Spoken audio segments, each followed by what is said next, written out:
What's going on, ladies and gents? Welcome back to another episode of Louder Than Words. I'm your host, Caleb Curl. And I am your co-host, Tony Gaskins. So last week, you all got an opportunity to hear from me, to hear my perspective on being a single man in the digital age and just navigating the world we're living in today. And now I want to flip the script and talk to Tony, who's been married for 17 years, and to hear his perspective on what marriage means to him, why it's important. So, Tony, my first question to you, man, is why did you get married?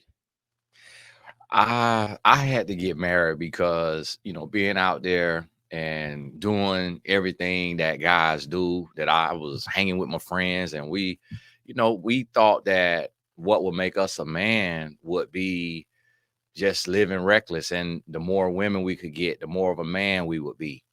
And I knew when I started to change my life, I was like, there's no possible way I could live a life of purpose. I could be an author and a speaker or whatever else comes with it and not be married. And so I felt like that is the hardest thing for a man to do, to be married and to be faithful. So I like getting the hard things out of the way first and then doing the easy things next. Yeah. Okay.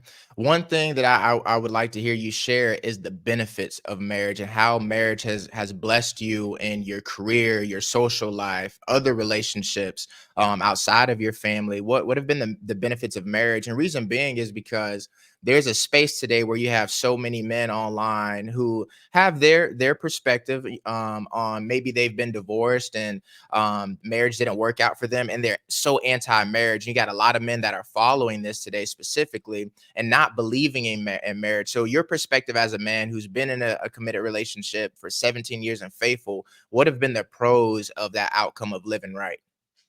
I think the biggest benefit is like just having a best friend every day. So I can go home and I have someone that I could talk to, and I don't have to worry about getting to know a new soul, a new spirit every week or every month or every 6 months. And the accountability, because Mm, one of the things that men don't think about is how the brain controls everything and how emotional development and emotional regulation can dictate and determine the quality of your life. So when you learn how to hear another human being, respect a woman, love a woman, cherish a woman, be faithful to a woman, I believe that creates new brain patterns and you learn how to navigate. And so, any situation I'm in, I'm able to adapt. I'm able to innovate and create. I mean, I have like 13 companies, and I feel like that comes from the mental development that I've gained over these 17 years of having to be emotionally intelligent every single day. Whereas when you by yourself, you could punch a wall if you want to punch a wall. You can, be angry. You could be depressed. You can yell, scream, curse. You could do whatever you want to do. You could sleep around and you just, you dumping off in a woman and then you getting up and you going about your business. But when you yeah. are with a wife and then you get kids, it's like the assurance and the confidence and just having. And when we think about it, when you think about a rich man, like if you think about a billionaire, what is that billionaire? He can afford any and everything. So he can have a chef, he can have a house manager, he can have an assistant, he can have, well, a wife. She honestly, she becomes all of those things to her husband without the title. And Yeah. it's just like we look at some of those terms as derogatory, like when you say, if you say a maid, but I call it the CEO of home. But it's like a utility player in a football game. It's crazy, and I don't. I try not to say it like that to because some women take it too literal. But when I say like my wife is like a Swiss Army knife, and that's just an asset to me that I can't even put a dollar amount on or anything. Yeah. Yeah, me and a homeboy were talking about this yesterday. He's also single, and we were talking about the power of being locked in with one woman. And he was sharing a story with me about one of his homeboys that started a business, and right when he started the business, like he wasn't very successful at it, but he got married and he had a realization. He's like, man, I can't be living like this. In the sense like he was living in an apartment with his cousin, and he's like, man, I need to be able to have my own and stand on my own 2 feet. So he locked in after he got married, and now I think last year his business did a little over $4 million in revenue.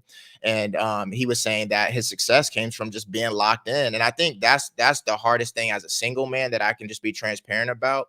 When in a relationship where you have that woman there, it is easier to like lock in and focus. And it goes back to what you were talking about, like that being faithful, you know? So can you touch a little bit more on that? How being faithful and committed to your wife and family has led to your success in business? I think that's something that in today's world, we hear so many stories of people cheating. But I want to hear the flip side of that of like, okay, what faithfulness brings to the table. You know the quote that people say that it's not true, but it sounds good, and it say how you do one thing is how you do everything. And that's not the case because we do things better that we're passionate about and that we care about, but you learn how to do other things. So how you do one thing, it can teach you how to do other things. So by me being faithful to my wife, it teaches me consistency. And that's why I put the word behind my head. It teaches Mm, me to show up every day. yeah, And I remember hearing this person, a blogger or something online, they said Tony Gaskins is the most consistent relationship coach on YouTube, meaning with the amount of content that I put out. I developed that from showing up every day in my marriage. I developed that from being faithful because as men, we see a lot of men struggle, whether it be with adultery or fornication.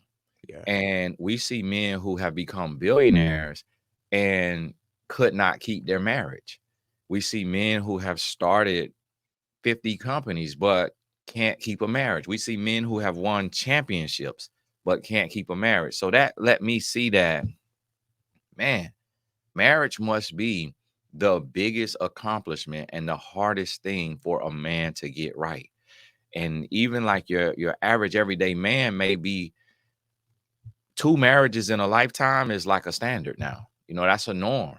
yeah, And yeah. so when you learn how to have what they call stick to itiveness, and you learn how to persevere and you learn how to adjust and adapt, that right there, it translates to business. So before marriage, I was on a job that was the extent of what I could do before having a degree, but I worked with people who had a college degree and people had a master's degree and doctorate degree, and it was in the mental health space, working with developmentally disabled clients. And I earned $20,000 a year as a grown man, but I had men working with me who earned what I earned, and they were 50s. They were in their 50s and in their 60s.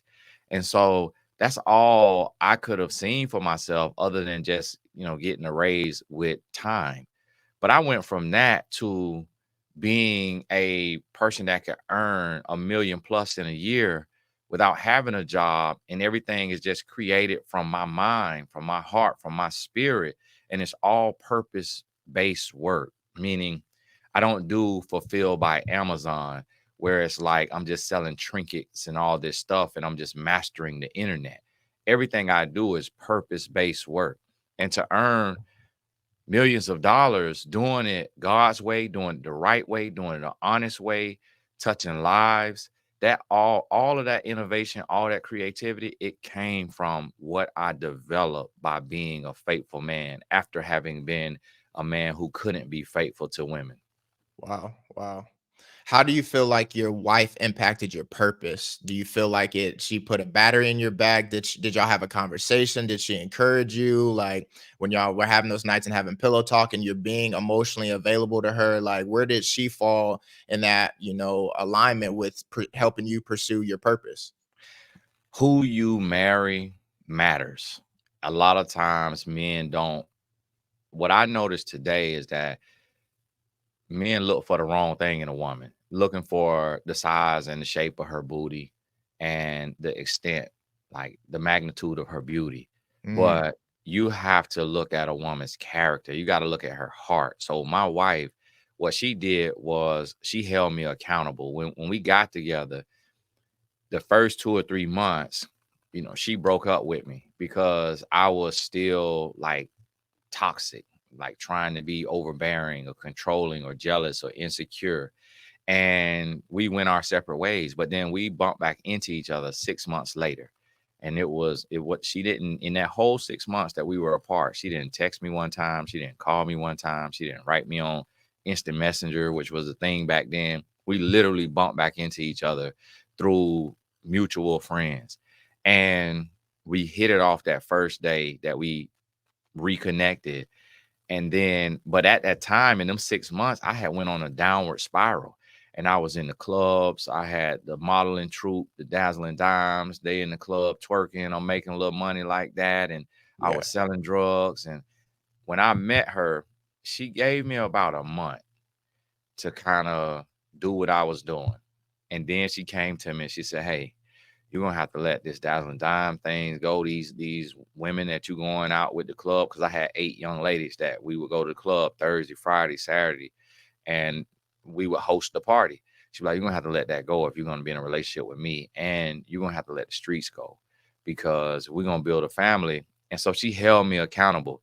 And then we got married 10 months later, and in March 30th. And then I went back to the streets probably like May or June because our son was in the intensive care unit. He was born 2.5 months early. And so I told myself, I need to go back to the streets because my son is in the intensive care unit. I may need extra money for his illnesses. So I went back to the street, started, selling drugs. And I wasn't out there maybe a week. One day I came home and my wife came home and her nose was red. Her glasses were off. No, her glasses was on because he had took her contacts out. Her hair was pulled back in a ponytail and she was holding a Bible. And I later found out she had come back from a meeting with her uncle and a pastor. And they essentially were telling her, like, yeah, if he won't do right, you need to leave. And she was telling me that she was leaving. And I tried to beg her to stay. And she said, "No, if you're going to be in the streets and I have a baby in the intensive care unit and you're going to go out to make money that way, I'm not going to be with you. You told me you already became an author." I had become an author in February and then was back selling drugs in like May, June. Wow. And I was 23 years old. And she said, "You already wrote a book. You trying to do the right thing. Stay on the right path. Like you told me you're going to be an author. You say you're going to be a speaker. You say you're going to be a man of God. That's who I married." She was like, "I refuse." So I was trying to do the bait and switch. And she stood on it. And it made me think about it because my ex-girlfriend, who I was with right before her, when I went to the streets, them 6 months that me and my wife was apart, I went back to my ex. And I remember driving up to see her at Spelman. She was going to Spelman. And I remember driving up to see her. And I came in with a wad, with a bankroll of money from hustling. I come in, boom, pull it out in the pocket, slap it on the desk and on her dresser. And she like, "Ooh, big money. All right, what you doing?" No, it was she was a black girl from LA. And she was like, "Big money." And I was like, "Man, I'm trying to be cool, man. You know what it is. Like, you know how I get down, man. I got to do what Yeah. I got to do." She's like, Yeah. "Okay, well, let me have some of that." So that's what I mean of who you marry matters. Yeah. Yeah. And that young lady also used to try to like get me out of character. She used to want me to like get physical with her or be arguing, fussing, fighting. Whereas my wife, she is non-confrontational. Yeah. It's My wife has never raised her voice at me. She will show me what she talking about. And Yeah. so that's how she held me accountable. And if you got a real man in you and you meet a woman that's gonna hold you accountable without trying to beat you, like without trying to bow up on you and pretend to be a man and yell and scream and cuss like they could whoop you, but they just straight tell you, like, "Listen, I refuse to be here if that's how you gonna live." If you got a real man in you, you gonna want to stay with that woman. And that's Yeah. how she pushed me. That's powerful, man. It goes to show just the presence of a woman that's really in her purpose and just the influence of a woman on a man is so powerful, bro. Because two examples there, one woman kind of stroking your ego, and then the other one's breaking it down, say, no, let go of the ego and get in your purpose and be aligned with God and to pursue that. Mhm. That's powerful, man. So with that, like, what was it in you that was like, okay, this is my wife? I think that's one of the biggest struggles for single men who are on that journey and trying to find a wife, like knowing like, okay, this is the one that I should choose to be with. For me, it was foundational. So my wife, when I met her, she didn't have the body type that I was attracted to. Like she had bits and pieces, but she didn't have the whole package. And then it wasn't like when I looked at her, I like fell out or my heart skipped a beat. It's like I thought she was a pretty, like a very naturally beautiful woman, but I wasn't like in lust. And she doesn't have that type of body type, back then for me to be in lust. So it wasn't like Right, she was built like a video vixen or like a exotic dancer, like what we are fed in in the South or really right, all over. But yeah, what she had is she told me that she was a Christian and she would go to church every Sunday and she wasn't cursing in her speech. And I didn't curse, I don't curse. So she was intelligent enough to not be cursing, like to pick up that I'm not cursing. And then she didn't curse. And then she told me that she was a biomedical science major and she wanted to be a doctor. And she was on the track team at the college. At that time, we both were in the same school because I went to a new school after I got kicked off my college football team in West Virginia. I came back home to Florida. And so I looked at the foundation. I'm like, okay, this woman is conversational. Like we were talking, and not once did she try to debate. I'm pretty sure that in our 6-hour conversation, there was something that she didn't agree with, but she had enough emotional intelligence to listen and to hear my thoughts and to hear my feelings and not try to debate with a stranger, somebody she just met. Like she was emotionally intelligent to not have nonsensical confrontation. And I had a comparison because at that time when I met my wife, I probably had just met like two, three, four other young ladies because I'm in a college city, college yeah, town, going to the mall, going to the little hangouts. And yeah, there was this other young lady that I had just talked to like the week before. And every woman I would meet, I would drive them from where we lived back to my hometown, which would be like an hour, hour and a half, so I could get to know them and I could talk to them. The other young lady that I had a direct comparison with, she would debate like every sentence, every word. Like she would just whatever I said, she would say the opposite. So now my wife is like that now, not like with everything, but she says her opinion, but she did it at the time where she after she had built a relationship with me and we knew each other. But here this other yeah, young lady, we strangers, and she just like to argue. I said, okay, she just like to argue. And having that, so seeing someone who is emotionally intelligent and knows the Lord and has a reverence and a fear for the Lord, and then is willing to adapt and to grow. And she was attractive. It was like smart, articulate, conversation was great to be able to talk 6 hours because I was a poet. And so I was a thinker and a writer. And so to meet a woman who I could talk to for 6 hours. I'm like, this the one. And yeah. literally after that first 6-hour conversation, I called my mom, my sister, and my homeboy and said, I just met my wife. Wow, wow. Man, that's powerful, bro, especially the being able to talk for 6 hours. I think that's something that in today's world, we we have access to so many different people. And so we it's funny, like I'll see this trend on the internet right now where people are talking about, man, I've been on so many dates and they like it's so like repetitious in the questions that they ask and what they say, but it's like, okay, how come we don't deep dive and really get to know people? What are we missing? Because I think many of us look good on paper, but being able to connect to somebody's spirit and like really be able to ask deep questions and being able to hold off on the intimacy. So my next question, at that point in time where y'all had this 6-hour conversation, had y'all been intimate yet or no?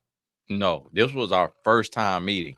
And the thing about it is when we had the 6-hour conversation, she didn't let me come into her apartment. We lived in the same apartment complex, in like Wow. the little college apartments where you have roommates. So Yeah. I lived in a 2 bedroom. She lived in a 2 bedroom. She had me meet her outside on the bench. So when I got up, I had the bench marks in my booty and all in my thighs. My thighs went to sleep. So Wow. she didn't let me come in her apartment for a good little while. And the first time, like, I hugged her, like it was just a hug. The first time I tried to kiss her on the lip, she turned her face and I had to kiss her on the cheek. The first time down the line, I tried to squeeze her booty. She grabbed my hand and pulled it up to her back. So she had like boundaries. Yeah. And it Yeah. wasn't like no go with the flow. It was Yeah. you gonna go at the pace that I want to go at. I'm Yeah. not gonna let you just come in and just do whatever you want to do and just move at your pace. And that's what I was used to. So it just took one woman to shift things. And then what I learned later is that no human you meet is gonna fit you perfectly like a puzzle piece. Yeah. And that is where the emotional intelligence comes. That's where the intelligence period comes. Being able to evolve, being able to adapt, being able to be around somebody who can be your complete opposite in certain areas. Yeah. And the more and more we got to know each other, the more and more we saw just how different we are, but our foundation is the same. Wow. Wow. That's attractive, bro. Like I don't know if women understand how powerful that is to a man whenever you can, because as men, we're gonna try stuff when we get around you. You know, we're gonna see if we can conquer you. But to see a woman hold her place and position and her boundaries and say no, like you said, she pulled your hands up, she met you outside, like she set the pace, she didn't allow you to just run over her. Or I think some women, today get caught up in just like, oh, I got a man and just let him do whatever. And I've also like heard, an experience too, where women think like if I allow man access to my body, that's gonna give me commitment. And that's not the case. So it's powerful to hear you say that, just your wife's perspective when y'all first met of really holding you to her standard and not just allowing you to dictate things. So Mhm. something else I want to change gears on, bro, to dive a little bit deeper into your marriage. So you and your wife have I don't think it's traditional in today's world, right? Because your wife is the CEO of home and y'all have business ventures and things together. Talk a little bit about that in the sense of gender roles, because today you have a lot of women who are ambitious, highly educated and driven, and they want to work. And many women, I think, today don't want the traditional, I stay at home and you work type of role. They want to work as well. Talk about the benefits of that and what you've had to learn, going through that process with your wife, and especially in the digital age today, where it's so easy for women to get online and to make money and to start a blog or start a YouTube channel. What has helped your dynamic in maintaining what you and your wife have going with the gender roles in the house? My wife is she's the type of person, I guess you call it like a type A personality is what she says, but she's the type of person that anything she does, she has to do it right and she has to do it to perfection. So when I didn't make enough money for us to really live, she worked a job.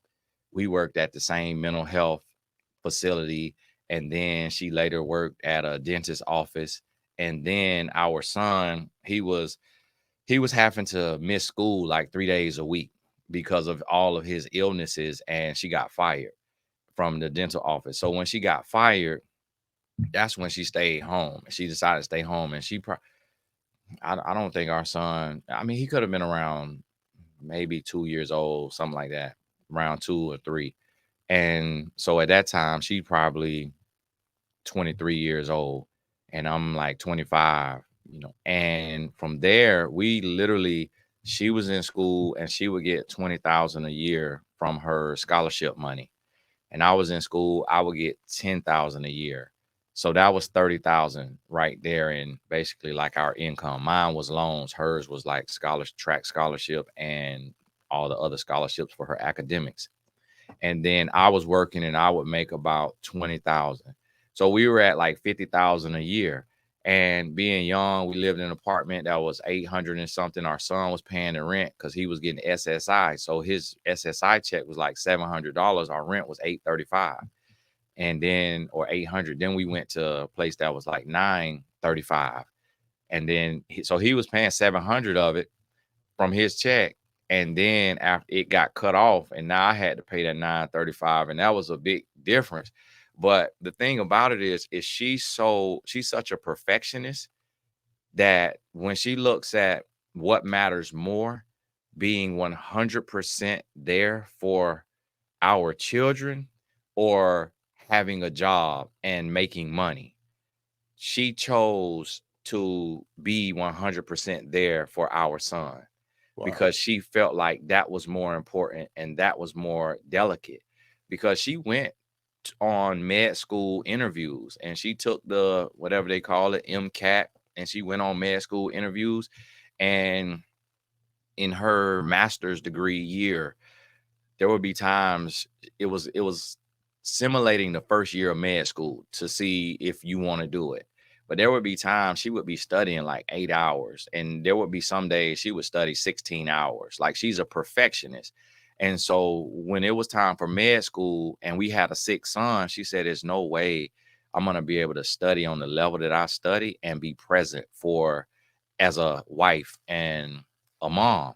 And so she chose to be there for our son and put the med school on hold. And then after, when she did that, it, I guess I something in me clicked. And I'm like, I gotta grind. I gotta do something. I gotta figure it out. And I tapped into my purpose. And then I started earning money. So when I was like 27, 28, that would have put her, because she's like 2 years younger than me, or something like that. I'm 84, she's 86. I'm March of 84, she's September of 86. So she's like 2.5 years younger than me.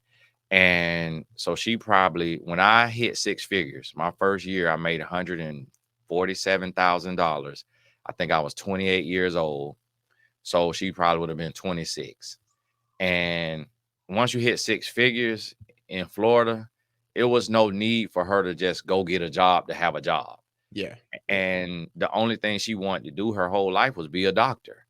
But that takes so much time and it's such a commitment. And us having a son that had, special needs, so to speak, not like special needs, what, a lot of people think of. He just had a bunch of allergies, a bunch of just issues, asthma, eczema, real bad, skin peeling off. And she found love and joy in it. And it was times as a husband that I didn't know how to manage money, or I didn't know how to manage my ego. As a young man, you have that thing of like, I make the money, I make the money. And I see women who make the money have that same thing. Like, if whoever makes the money, we will assume until we mature and we grow, we will assume that we get to make the rules because we make the money. Wow. And that can destroy a relationship. So when I went through a season of that to where I didn't know, like, okay, how do you do this? Like, okay, how does she get to spend? Like, how does she get to just go buy purses and bags all the time? Is there a certain like budget we need? So we had to figure all that out. And it was in those times that she thought about going to get a job just so that she can, like, if she want to go buy a certain purse, or she want to go spend a certain amount of money on a friend's birthday. But we worked through it. And then God gave me the wisdom to understand, like, hey, your wife is your partner. Like, y'all are one. Hmm. So if she's not working, the money that comes in, that's not just your money. Like, it's not just like it's you earned it. She's earning it too, because she's taking up a job, several jobs that you would have to pay for if she wasn't here. So she's taking up for the daycare, a nanny, a chef, a house cleaner, and that was put on my spirit. And so we set in our budget to where she would get X amount of thousands a month that she could just do whatever she wanted to do with. And then the rest of the money would pay the bills. And then if I needed something or wanted something, I didn't put me in the budget of like, okay, she gets this amount, I get this amount. I just did that for her because a man, we don't need all the stuff a woman needs because facials, hair, Right. nails, laser treatment, waxing, and all of this. I Yeah. just get a haircut every month. Yeah. Yeah. Yeah. And so that's what it was. And I started telling her anytime she would like look online and she would have like a day where she's comparing herself to other women who are like boss women. And she was like, should I get a job? Like, should I become a CPA? Should I become a publicist? Should I do this? Should I do that? I said, baby, anything you want to do, I'm gonna support you.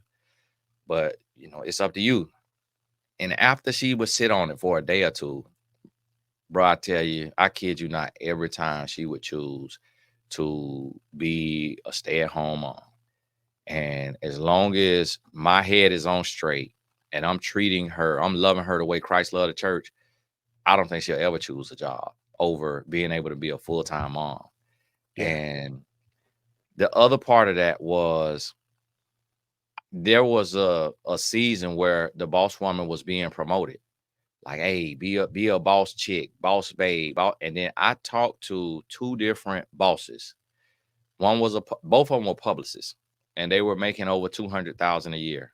And in those conversations, both of them told me, Tony, I want a man so I can sit down. They said all this hustling and grinding, it looks cool, it looks Yeah. cute. I make it look good, but I want to sit down like your wife sitting down. Yeah. And I want to be able to work if I want to work. Yeah. And I started hearing every woman say that. So to me, I started to see this boss movement as like it became a facade to me Yeah. because women were telling me differently on coaching calls. Yeah. Yeah. Bro, that's beautiful, man. And I agree with what you said about like the boss babe movement and just the comparison with the internet, man. We talked a little bit about that in the last talk of the power of social media. And it's funny because just as we go along in life, I've got friends that I've kept up with that I went to college with or high school, and particularly some of my homegirls, some of them in their 20s were like, man, I want to be independent. I don't want no man, need no man. But now that we're in our 30s, the conversation has switched. They're like, you know what? Like, I'm over this. Like, sit me down. I'm ready to be at home and to be submissive in a healthy way. So I want to talk about that because I feel like the boss babe movement has made it seem like it's such a terrible thing to be a at home wife. But tell me about the benefits of your wife being at home. How's it benefited your kids? How's it benefited both of you individually? What freedom and other doors has it opened up with her not being at a job or being like ambitious in another realm outside of what y'all got going on together? To be honest with you, Caleb, man, I honestly believe it's the best dynamic. And like when you look at established families, like in other races and cultures, like when I look at our school where our sons go, there's a lot of Caucasian families, and almost every mom is a stay-at-home mom. Mm, And what I've noticed the benefits is my wife is able to be hands-on. Like she can sit down and do homework for 2 hours because she didn't have to be on a job for 8 hours. And she didn't have to deal with the energy of coworkers and a boss or employees. yeah, And so she has all this energy and she can drive them to school. They don't have to ride the bus. And then she comes home and then she picks them up from school. They don't have to ride the bus. They don't have to go to aftercare and be getting in fights and getting hand, foot, mouth infection and catching all the colds and germs. And then yeah, every time they have all the events that's like 10 a.m., she doesn't have to call off. And she could just go and she could be there. And our sons, they have chapel. They would be like, Mom, can you come to chapel? Can you come to chapel? So daddy go to work and mom at chapel with our sons and just being present. And what happened is yeah, it was like the school, they start to see that she's a present parent. They don't mess with our sons. They don't try our sons. Our sons don't get to run around. It's complete respect. It's all love. They get treated with favor because mom is present. It's not yeah, just like, boom, dropping my child off for daycare. yeah, Mom is present. So when it's doable, I feel like it should be the route to go if the woman is okay with it. But I also think that women should look and say, okay, what really matters? my child's emotional development and security, or my ego of being a breadwinner or being a earner and being what matters, my child or my dream. And that's how my wife put it to me. She said, I said, babe, why you don't go work? Like, I said, anything, especially after I built my brand. I'm like, baby, anything you build, anything you do, it'll do 6 or 7 figures because I already have the audience and people are waiting on you. So, like, Yeah. whatever company. And she Yeah. was like, I can do that at any time. She was like, but this window of being a mom from 0 to 18, she said, that's a short window in the grand scheme of things. And she Wow. said, you know me, anything I do, I got to be all the way in 100. And she say, I don't care what no woman says. If she is 100 in her business, she cannot be 100 at home with her husband and her kids. And if Wow. she's 100 with her husband and her kids, she cannot be 100 at her business because you only got so many hours a day and you only got so much energy. And women go through a lot of hormonal shifts and changes. She was like, it's impossible to give 100%. And if I'm going to do business, I got to give 100%. And so I've seen my children having that stability and having her there. They straight A's. They school is extremely hard. At about first grade, I could no longer do their work because it was new math. Like it was Yeah. new. I'm like, what kind of math is this? Yeah. Like, and I'm smart. I build business and everything, but it was Singapore math or something. And so that was something I couldn't do. Fourth, fifth grade. I'm like, man, I didn't do this till like 11th grade. Yeah. But my wife, she being there and being their tutor, and then when they needed the tutor, she worked with a tutor, hired a tutor. No behavior issues. They get fruits of the spirit. They on the leadership board. No behavior issues. They excel in sports. And by being that I'm out working and I'm doing this and I'm coaching clients, my wife would be home after school. They get home like 4 o'clock. I might not get home till 6. She would be out playing catch with them, playing catch, playing soccer. So she was doing like what traditionally a dad would do as well. And Wow. she's an athlete though, so she wanted to do it. Yeah. And it's just, I will say that no person, no man, no woman is perfect, but you got to be able to look at what really matters. Yeah. Like when my wife went through her body changes and, women have different hormonal things, because she has such a beautiful core and she's such an amazing wife and amazing mom, I didn't even notice that her body changed. Now that she has gotten more where she want to be in her body, when I look back 2 years ago at pictures, I was like, oh, I didn't even realize that. She bring it out like, look at my face. Look at how my body was. I'm like, wow, that's crazy. I didn't even know that. I'm with you every day, but I didn't realize that your body had changed in a way that you didn't like it. But what it said to me is, I have real love, that it's not lust and it's not built on the physical. It's built on the emotional and the spiritual. Wow. Man, that's beautiful, bro. I want to switch it. If you were in my position today, this is a selfish question I'm about to ask. If you were in my position today, because I have a desire to be in a position where you are one day in marriage. I want a more traditional household with a modern twist, right? But in dating, I don't want to go out and say that like on a second, third, or fourth date that I want my wife to stay at home, because I also don't want a woman to look at me just as a ticket, you know? So how would you go about finding in today's world, finding a wife like you have, who's ambitious, who's driven, but then also knowing that you want the idea of a traditional household? How would you navigate that in dating? When would be the right time to say that and introduce that concept? I don't think you'll have to introduce it, bro. To be honest with you, I have not met a woman that wants to work. I honestly have.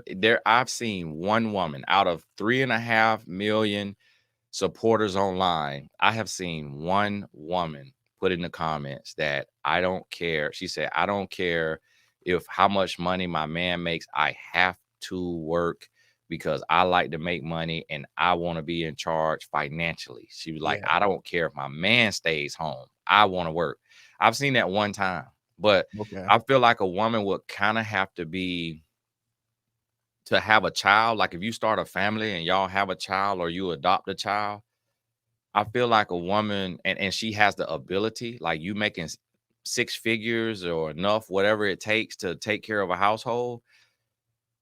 It would be a special type of woman who would say, I'm gonna leave my child with a nanny, or I'm gonna leave my child in this daycare so that I Yeah. can go and be in corporate. Like that's a different type of woman. And I Yeah. think that you would notice that on her in dating because she would just be so obsessed with work, so obsessed with accolades, so obsessed with getting a bonus and hitting a certain level. But I feel like women do what they have to do. So God created a woman to be a helpmeet, but then man forced women to have to fend for themselves because men became unreliable. Men became liars and deceivers and manipulators and cheaters. So then women say, well, I don't have anyone I can lean on. I don't have any stability. So I have to go be a boss. I have to go get it. And then Yeah. when you do something long enough, you develop a habit. But if a woman meets a real man who is providing and he's pulling his wallet out to take care of all the dates, he's opening doors, he's getting for nothing gifts, he's bringing groceries over to her place. Now she starts to see provider mentality, provider quality, and little bit at a time, she's going to start to rest more in her feminine because men, we meant to get up and go because we hunters. Yeah. We are the providers. For a woman, she's out of her element. Like I'm coaching, I have a year coaching program where I'm help people launch their business, like build their brand. I'm thinking of two of my clients in that program right now. Both are six-figure earners. One is a Egyptian lady, so she looks white and like a white Egyptian, and because I know it's black Egyptians too. And then one is a black American lady that I'm thinking about. Caleb, every time I talk to these ladies, they make like 150 to 250. They say the same thing every time. Tony, I'm so ready to leave this job. I'm so tired. I'm so drained. I'm so. So that's what I experience, and that's what I hear from women. So honestly, bro, if you sit down and you go to talk about let's go Dutch on the date, then she's not going to be thinking about not working. But if you pull out Yeah. your platinum Amex and you take care of the dates, Yeah. then she's gonna be like, man, okay, this dude different. It's a provider. And Yeah. when she gets pregnant and now she take her maternity leave and then she see that beautiful bundle of joy and all the bills are paid because you grinding, she gonna be like, you know what? Do you think I should stay home for like the first 12 months of Chloe's life? And he's like, do you want to? She's like, I think I do. Would you be okay with that? Or would it be too much on you? You like, no, I'm totally fine with it. Yeah. Now it's her idea.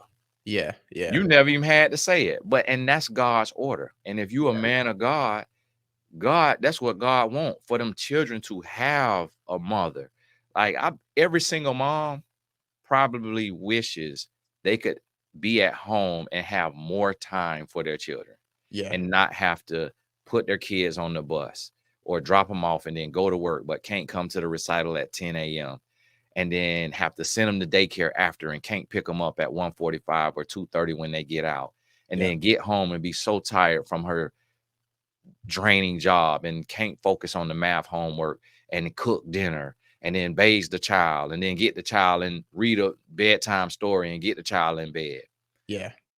I don't believe the lies that we being pushed that a Yeah. woman doesn't want to rest in her feminine and have a protector and a provider. And Yeah. I think, and here's the thing though that you got to think about that. And it's a long answer, but what you have to realize is, as humans, we try to make our situation, the hand that we've been dealt, we try to make it look good. So instead of women being able to say, I really want a man, like I really want a husband, because she would get shamed for being desperate.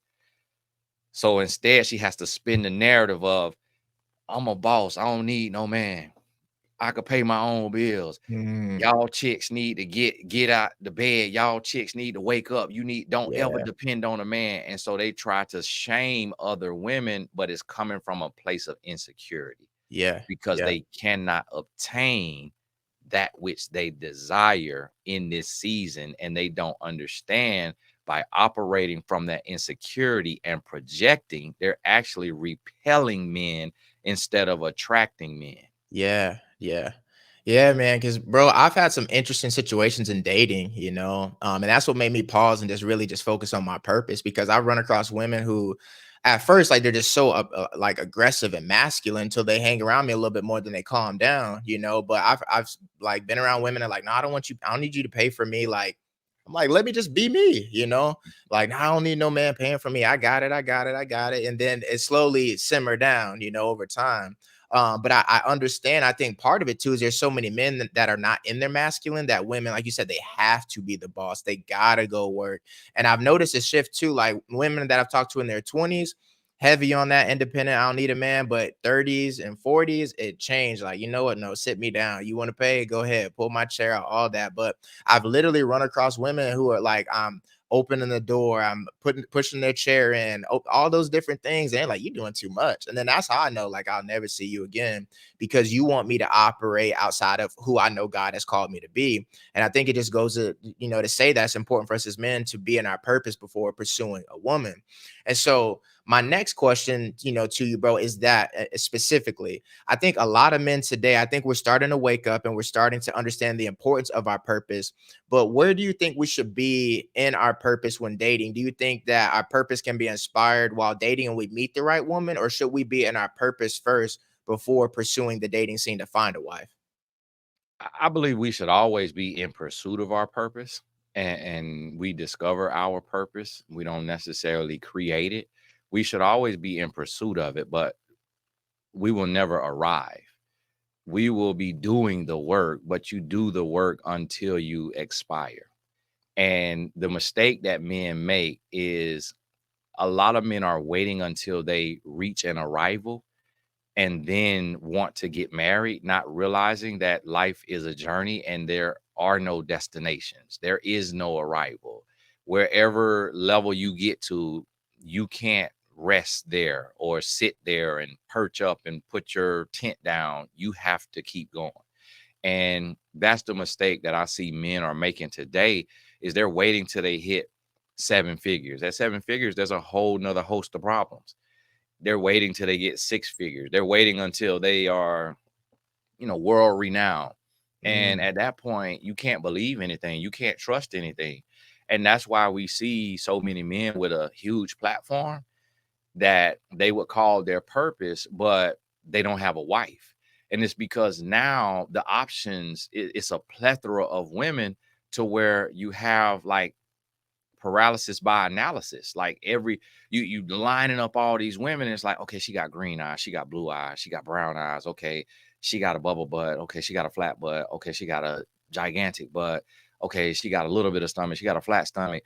Oh, she got this nose, that nose. So all of this comparison, it just it's like they say, the thief of joy. A man can't even rest in his masculine and be confident and be sure and be of sound mind and be a single-minded man because he has so much to compare from woman to woman to woman. And then he becomes more and more afraid to settle down with a woman out of fear of what if I settle down with the wrong one, yeah. not understanding that love is not found. Love is created. So you can literally settle down with almost any woman with the foundation of submitted to God, and you create love with that woman by learning how to be her puzzle piece instead of waiting for everything to be perfect. Hmm. And that's the hard part right there. So me personally, like if I were you, I would be looking for a woman who she has the fruits of the spirit. That's like not it's a lot of women who they kind of, for lack of a better term, I would call like a religious nut. They kind of like a you know, they like a fanatic. Like they just like they have it's almost like they making love to Jesus, you know, in the sense Yeah. like everything got to be so spiritual. It's Yeah. like soon as you oh, let's pray. Let's Yeah. pray. Let's pray. The Lord say this, the Lord say that. The Lord gave me Yeah. this dream. Instead of just having the fruits of the spirit, Yeah. being humble, being meek, being kind, being patient, being loving, not being promiscuous, not being flirtatious, not being fresh, mannish, fast, but just the fruits of the spirit. Yeah. And if she has the fruits of the spirit, that's the foundation. Like she knows God, she's a Christian, she loves the Lord, but she's a Christian in her walk, not just in her talk. Yeah. And Yeah. her walk is louder and stronger than her talk. Like Yeah. she ain't even got to tell you she a Christian. You could tell Yeah. by her conversation and what she wants to talk about and what she watches, what she listens to, how she talks to the waiter at the dinner date, all of those things, how she drives, how Yeah. she looks at other women when they walking by. Does she compliment? Does she sneer? Does she, you know, is she confident or is she checking you to see what you looking at from her insecurity? Yeah. That's what I'll be looking at. And to be honest with you, it's a lot of those women, but what I notice is women start to get more and more deluded the longer that they're single. Like the longer a woman is single, the more I start to see a mental decline just in my work and in the emails I receive and in the comments I see. Women start to kind of be detached from reality. And that's why I think men have to do a better job and a faster job at finding your wife before it's just too much downloaded in her brain that she can't even be a wife. Yeah. Yeah. So, bro, you know that I'm 30. When do you think is the perfect time for a man to get married? Do you think it's better for a man to get married in his early 20s? Should he get married in later 20s? Should he be married before 40? Like, what's a good time marker that men should be on the path of like, okay, I need to settle down and find a wife? Bro, I'll tell you this, me personally, unless you living like Apostle Paul, like unless you is gonna be 100% sold out to the work of the Lord and Yeah. fight that fight every day, Yeah. I in this day and age, because of social media and all that, I give a man till 35. Like Okay.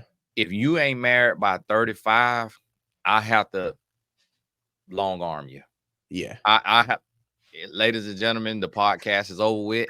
Caleb, 35, so he need to focus on finding a wife. We will be Yeah. retiring the podcast Yeah. unless you living like Apostle Paul, Yeah.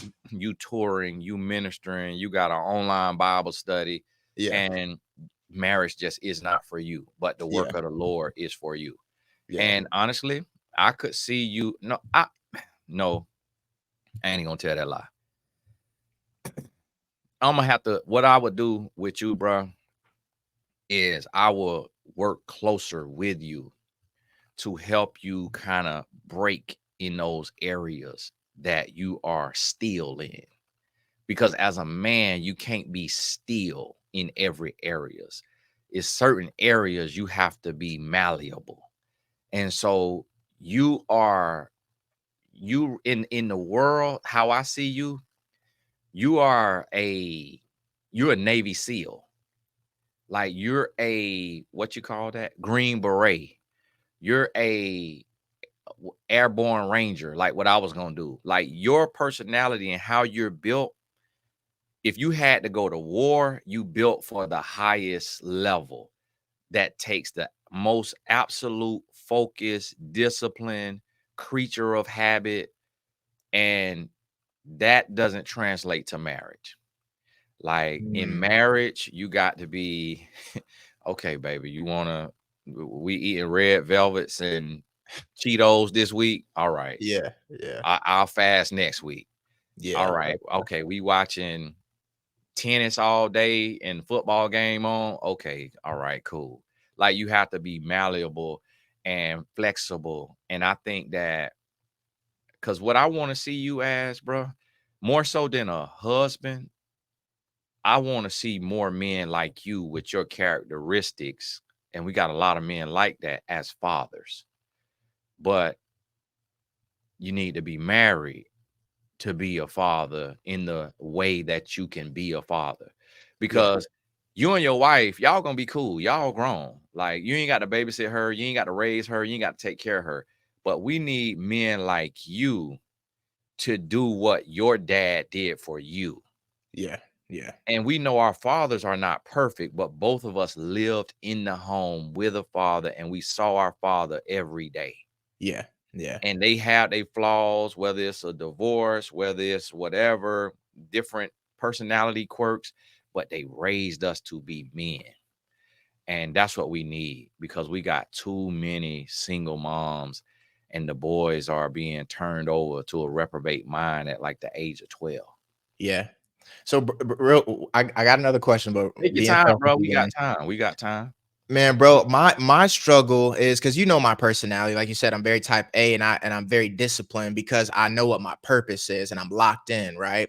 And so for me, like I struggle with trying to date while being like on my purpose because I almost just being honest, I feel like a woman is a distraction right now because like my purpose is what's calling me, and so I struggle with the I'm either in a phase where women just are not in my radar at all. I ain't trying to look. I don't care nothing about it. Or like, all right, let me try and date. And I set out some time, but I feel like it just distracts me. So, bro, what do you think that balance is being where I'm at, trying to stay disciplined and on purpose, but then also looking for a woman that can feed that part of me that needs to be Superman to the world, right? Like, but I can be Clark Kent with her, but she also supporting my discipline and saying like, babe, keep eating right or keep, waking up at 5 a.m. or whatever it is that makes me me and my purpose. Like, what's that fine line? And then how do you balance like, okay, let me try and date or not, stay focused on the purpose. You still have to be you. You got to remember too, like as a man, you still the head, you still the leader. So you don't need her necessarily to tell you, hey, keep eating right, keep sleeping right. Like you still set that boundaries and then she adjusts to you. And then she will see, I got a leader. I got a real man. I got a man of discipline. I got a man of character. If I want to stay with this man, if I want this man to want to stay with me, I have to learn from him and I have to adapt and I have to adjust. And that's your personality. See, me, I could eat bad if my wife is eating bad right then because I'm a little older and I've developed, to where I could do it and then get back to it. But if your personality is like one or the other, then you have to kind of set your way because you're still a individual, like you're independent. And then in a relationship, you become interdependent, but interdependent is not codependent.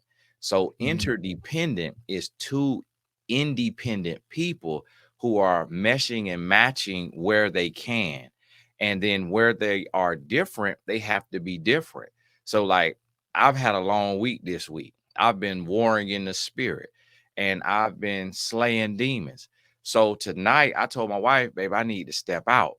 So I want to go to like Cena Bistro where they had a dinner and you watch the movie.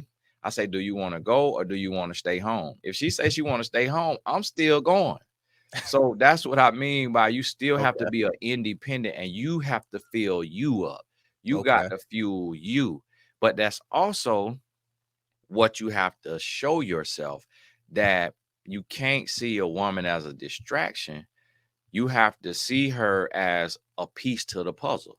So you give your tomorrows discipline and direction today. So if I'm working, I text my wife, I'll be working from 12:20 to 4 o'clock, 12:20 p.m. to 4 o'clock. That's complete work time. I'm Yeah. working, I'm grinding. After that time, now it's my wife time. And that's so you all into your purpose in the hours of purpose work, and then you all into your woman in the hours of woman work. And that's how you create the balance without it being a distraction. And but you got a good heart and you're a protector and you're a provider.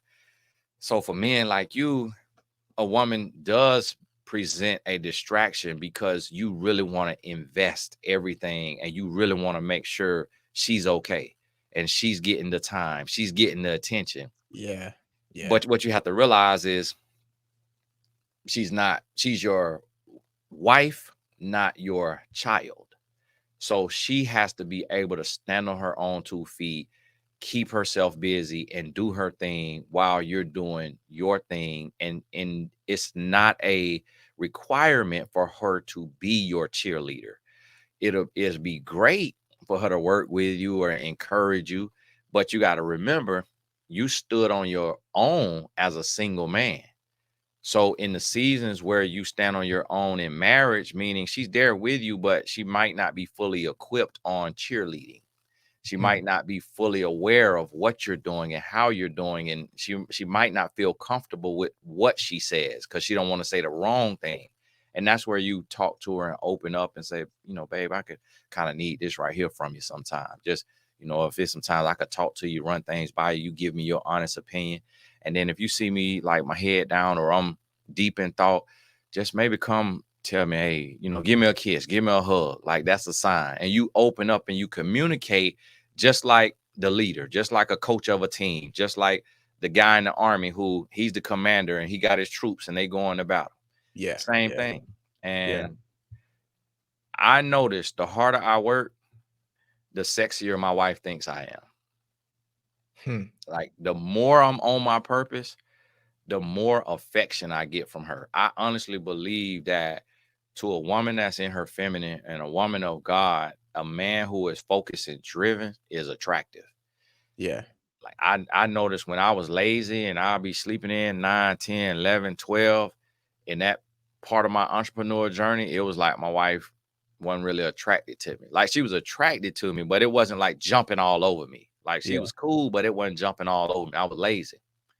And that's because I had created a system where I make money while I sleep and I didn't have a lot of work to do. The money was just coming in because everything was out there running. Like, I didn't have to do a lot. My products was out there. All I had to do was just post on Facebook, and then I'll make 6,000 to 15,000 a month from just book sales and then getting booked for speaking engagements. So that's just boom, 1 day a week. So I don't have to do anything the other 6 days. And that's what I mean by I noticed that. And one day she dropped a hint when I said something about that was like discontent or displeasure. And she was like, you don't have a schedule. She was like, you stay up late, you sleep in late, you're not working out as much as you should, you're not eating right. And just them couple of sentences was all I need to hear. Hmm. I got a two-part question for you with that, bro, because I agree and I believe in that.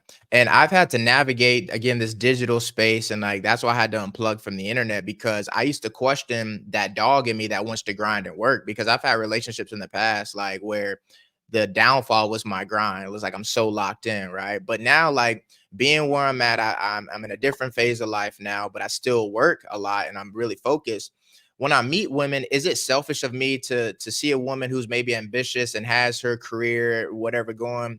Is it selfish of me to say, like, you gotta, if you're gonna be in my life, you gotta get a part of the mission that I got going on? Or should I be like considerate? Because I'm trying to find that balance of not being a toxic man, but also being a man of mission and saying, if you're gonna be in my life, you got to be a part of my purpose and my mission. I'm not necessarily like trying to derail you from yours, but like how this you got to go my direction. Is that selfish or should I be more malleable and trying to lean into what she got going to?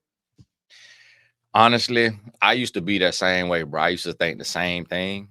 And because I would see like these boss women out there and they would get a boyfriend and they would just blow the boyfriend up. Like his brand will get blew up. Like they'll get brand deals, they'll get all kind of stuff for their man. And my wife completely hands off in my brand. Like she wouldn't lift a finger in my brand. She was 100% focused on the kids and being a wife, but not a business partner. And Mm, then the Lord gave me some wisdom and helped me understand that our strength is in our differences and being able to fit around each other like a puzzle piece instead of stacking on top of each other. And I then started to see where people who made their relationship about business, and when me and my wife tried it, it affected our marriage. okay. Because in business there's mistakes that's made. So if the ball get dropped with your employee, you can reprimand your employee. You can't reprimand your wife and then expect to go home and her be able to separate being rid up at work, being rolled up at work, and then going home and want to sleep with you. Yeah. So it's Yeah. like it's awkward to be sleeping with the boss Yeah. and to be getting in trouble for missing emails and hey, you got hey, come on now. You dropping the ball on them emails. Like you ain't get the packages sent out yet. You ain't do them emails yet. Or you missed this call. Look at this post you made. It got 10 typos in it. Look at this email. It was supposed to go out at 6 a.m., not 6 p.m. All of that puts so much stress and tension on your relationship, no matter how nice you say it. And then when you try and explain it, if you go to explain it in a nice way, now it's like you talking to a child. Now it's like you talking to an intern, to an employee. So what I have found, what a lot of people don't realize, what I have found, me and my wife are best friends. What I have found is I should take care of my business as a man and let her be my wife. Okay. Let her, not my business partner, not my purpose partner. Let her talk about makeup, fashion, tennis, sports, celebrity news, whatever it is she want to talk about. And if I need to talk about business, then I take and talk about that, get her opinion, and then move on. And if I need help in something like I'm selling the billionaire gummies, she packages and ships them. So that's how she comes in and she helps. But then Okay. guess what? We package together. She printed out the labels. I'm packaging the singles. She packaging the packs with like 2 or more bottles of gummies. She's controlling the computer though. She's controlling the shipping and all of that on Shopify. We packaged over 300 packages and all of them were wrong. She took all of them to the post office. They all got brought back. And then she went to the post office that was delivering them and they told her, no, you got to take them all back to your office and you got to redo all of them. Wow. And then she took it to another post office and they said, no, we could just, you know, re-input this in the system, print out a new label, subtract what you already paid and add what you got to pay. And they was really nice. And they knew about the other post office and how mean the lady is there. But imagine if that was my employee. Yeah. If that was my employee and they messed up all them numbers and all them orders, Yeah. man, you getting rolled up. But being that it's my wife, I was like, hmm, okay. I was like, wow. All right. Well, so where do we go from here, baby? Like, what do we do? Yeah. And she knew that my personality kind of wanted to be upset about it or because I don't like making mistakes. But she was like, it's okay. Like, you can't really worry about it. It comes with the territory, it comes with business. Like, I'm pretty sure it's happened to every single Shopify business at some point or another. And I was like, yeah, okay, you're right. And she's like, I'll take care of it. It took her 2 weeks because she couldn't take all 300 at one time. She had to take a little bit at a time. But that's what I mean by, you let your woman get in where she feels she can fit in. And then when she does that, you got to be okay with whatever comes from it, whatever gets messed up or whatever gets taken to the next level. Okay. But Okay. I will say this to end that question. I believe it's best if she doing her own thing, if she got her own thing, and then you can hire consultants and employees and let her be hands off unless she want to be in it, Okay. because I see the most problems with couples who do a podcast together. Mm, And you done had experience with that. You done yeah. dated and did work with people, and you try to work with your young lady, but what happened if the relationship don't go well? Right. Right. Now this vehicle you done created or this brand you done created, now you got to flush it down the toilet. Yeah. Yeah. Yeah. But if you had just been doing your own thing, okay, y'all break up, you still got your whole movement. True. True. True. Okay. I want to flip it and play Angel's Advocate. Y'all got a chance to see a live coaching session real quick. All right. So you got a lot of men out there that don't believe in marriage today, and you got a lot more talk online circulating about just not getting married on paper. You got a lot of people talking about polygamy and having multiple wives, and then also just the true statistics of it, right? I think 70 to 80% of divorces are started by women. They file, and I think it's 90% in the category of women who are college educated. And then the system is set up in such a way that if you know you get a divorce as a man, that a woman gets half of it, and it just doesn't seem fair to men. The child support system, the whole nine. So you got a lot of men who are just against marriage today, and they have a valid perspective. So what are your thoughts, especially in today's world where you see so many women online that eat up relationship information left and right and read all the books, watch all the YouTube channels, but the statistics show that they're filing, for divorces the most. So why should a man get married, and why should we go the legal route and get married on paper?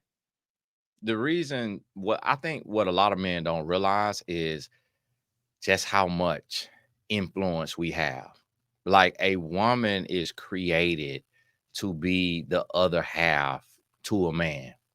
And what men don't realize is there's no woman in her right mind that will leave a man if he is doing what he's supposed to do. So women are filing for divorce because men are forcing their hand, and men are making the woman file because of financial abuse, emotional abuse, physical abuse, verbal abuse. And that's why the women are they're not filing because the size of his body part. They're not filing because he snores. They're not filing because he works too hard. They're filing because of the abuse, because of the treatment, the constant cheating. I talk to a woman every single day who is divorced. And I ask every single one of them, why did you get a divorce? Not once has a woman told me, out of thousands of clients, I've been doing this since 2007, not once has a woman said, because I was bored, because I fell out of love. Every single time it's because he wouldn't stop cheating. He wouldn't stop cheating, or he wouldn't stop being verbally abusive and controlling. And so in that sense, it's like, men, we are causing the damage, but then we're not accepting accountability. But I say in my spirit, this is what I say, and I can't be too sure, but as a man, we should have the level of confidence that says, if it's meant to be, it's up to me, and that this is my ship, and I can right the ship. And so I say confidently that I will be married the rest of my life, because I honestly believe that, because I chose a sane and healthy woman, that if I'm faithful to her and I talk to her the way I should talk to a woman, I think the only way she would file divorce is if she got like dementia or something. Like, if she literally had a brain decline that shifted her entire personality, because it doesn't make sense for a human to walk away from happiness. Hmm. If you communicating, you growing, you talking. And so I really feel like it's, for lack of a better term, because I don't really like the words alpha and beta, but it's really beta male thinking, to not understand that as a man you can right the ship, you can lead the household by being a real man, an emotionally intelligent, confident, responsible, accountable man, that this woman will love you, she Yeah. will be all over you, and she will never leave. But if you're watching porn, if you cheating on her, if you controlling her, if you too tight financially and you are financially abusing her, she has no freedom. She can't go shopping. She can't get the hairdo she wants to do. She can't do a facial. Like this morning, I wrote my wife. I was going to the barbershop. I said, "What you got?" She said, "What you got today?" She said, "I'm headed to get a facial." I didn't know she was going to get a facial. Her facials cost like $400, but she has the freedom to be able to do that. Not like, "Oh, babe, we tight right now. Like, we got Yeah. bills, dude. You Yeah. can't go do that." So that's the thing of it, is like, what I found is men are causing the problem. Like they said, throwing a rock, hiding your hand. Men causing the problem. The woman being college educated, she don't have to depend on a man. So once again, a man is forcing her to be independent because he won't stop cheating. He won't stop being abusive. So she takes that college degree and she says, I can go get it on my own if I have to. But I see women like my wife who could go be a doctor or a lawyer who have chosen to be a stay-at-home mom and maybe have a home-based business or a business on the side like a boutique or something that they have employees and they could pop in and out because their man is a real man and they can do that. And Yeah. so it's really just demonic destruction, and I Yeah. don't believe in like a demon in the sense of a red guy with fangs and horns, but I just see it as a trick of the adversary to Yeah. tear us apart and to keep us apart. And lastly, what I'll say, my mindset around money is if I become a billionaire, and that's my goal, not for the money, but for the platform to share Christ with the world, because I don't know a Christian billionaire and or even a Christian 100 millionaire that really lives it. And my belief around money is that I control it and it doesn't control me. That if I can become rich today, I could lose it all tomorrow and become rich again the day after.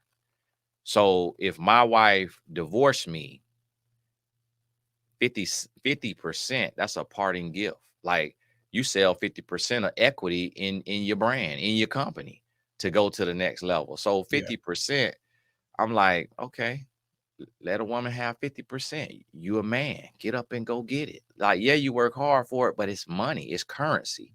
Like, you create it, like you make it happen. And so it's a limited mindset, it's an insecure mindset, and it's a weak mindset that's taking over men, and that's what's leading to the narrative. But when we really become men, you're 100% confident. My wife wrote me the other day, and she was like, man, this what she said, US Open looking good. Like, I wish that we could have went since the games got canceled. I said, okay, hold on right quick. Let me shoot an email out. Let me do something. Boop, boop, boop. Did a little email, boom. Brought in $10,000 in 30 minutes just by calling in some invoices. Just by boom, calling in some invoices, sending a little messages, brought in $10,000. All right, baby. We don't have to take nothing from bill money. We ain't got to take nothing from operations. I just made 10,000 in the last 30 minutes. So I booked you a flight, first class, to go to New York. She said, babe, cancel the flight. I just was talking. I don't want you to spend money like that. We got more bills coming up next week. Let's use it for that. So then once again, now, real man, protector, provider made it happen. Real woman said, no, thank you. Hmm. Cancel it. Because it was in 24 hours, I got the whole 1,200 some dollars for the first class trip. Got it all back. That's what a couple is. You got the woman who she feels protected, she feels safe, she feels loved, she feels appreciated. So she's not a taker. She's never gonna file for divorce if a man is doing those things.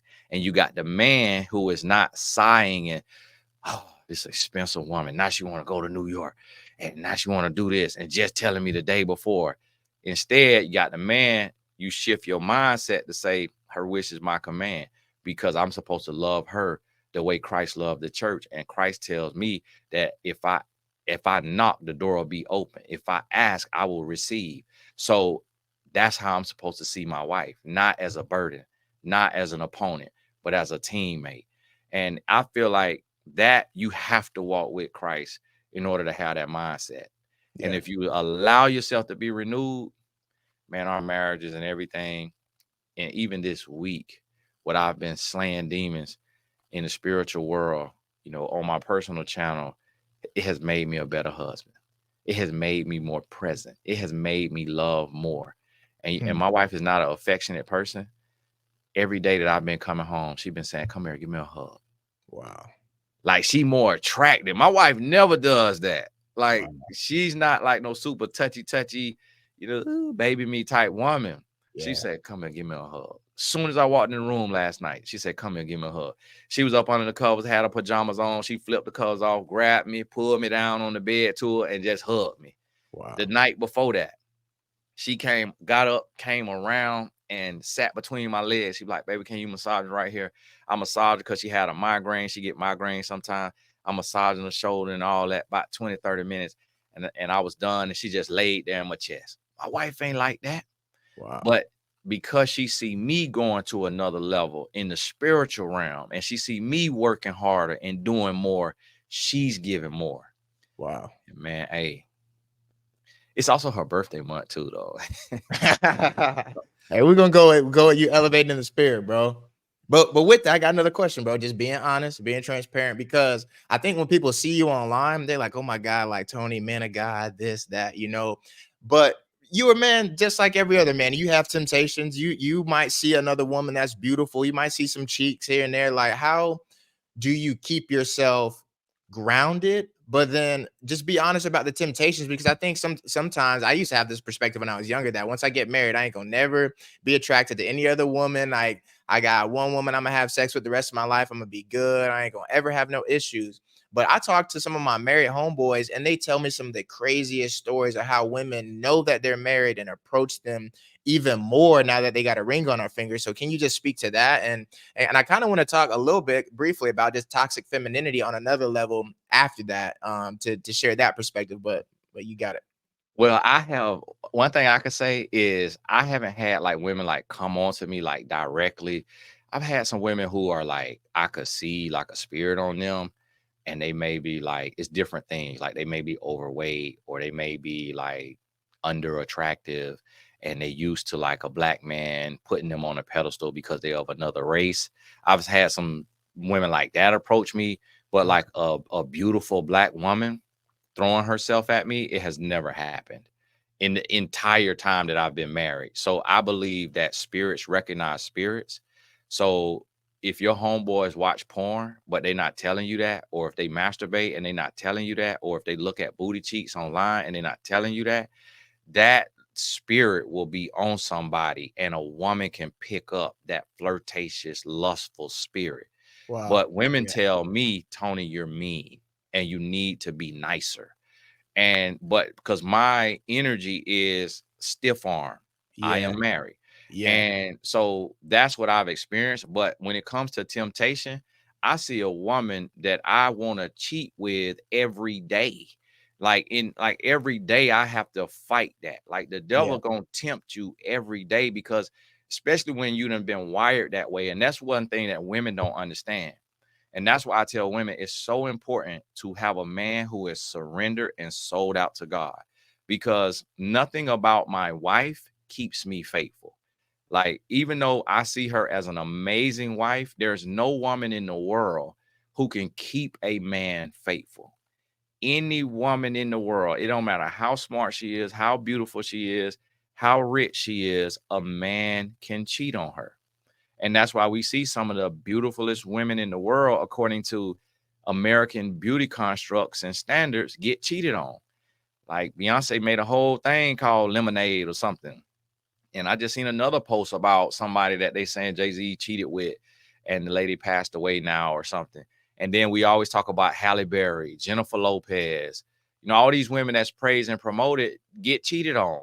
And one thing I realize is it's my fear of the Lord. And that's where what you said about being in your purpose, I also think of it's not even really my purpose because I seen what happened with Chris Brown and Rihanna, and his concerts still sell out. I see what a lot of men are doing on these podcasts, and their events still sell out. So I don't think that I would lose my brand or my following if I cheated on my wife. It would be a big black eye, but people are so blind and delusional and lukewarm that there will still in a year or two, just like the guy, the relationship coach who cheated on his wife, he still has millions of followers. Hmm. And it's so I don't not cheat because I'm afraid of losing my brand or losing money. Because I mean, I got a supplement company. I could become a billionaire off this company. I could do business and still be fine, make seven figures. I'm faithful to my wife because I fear God.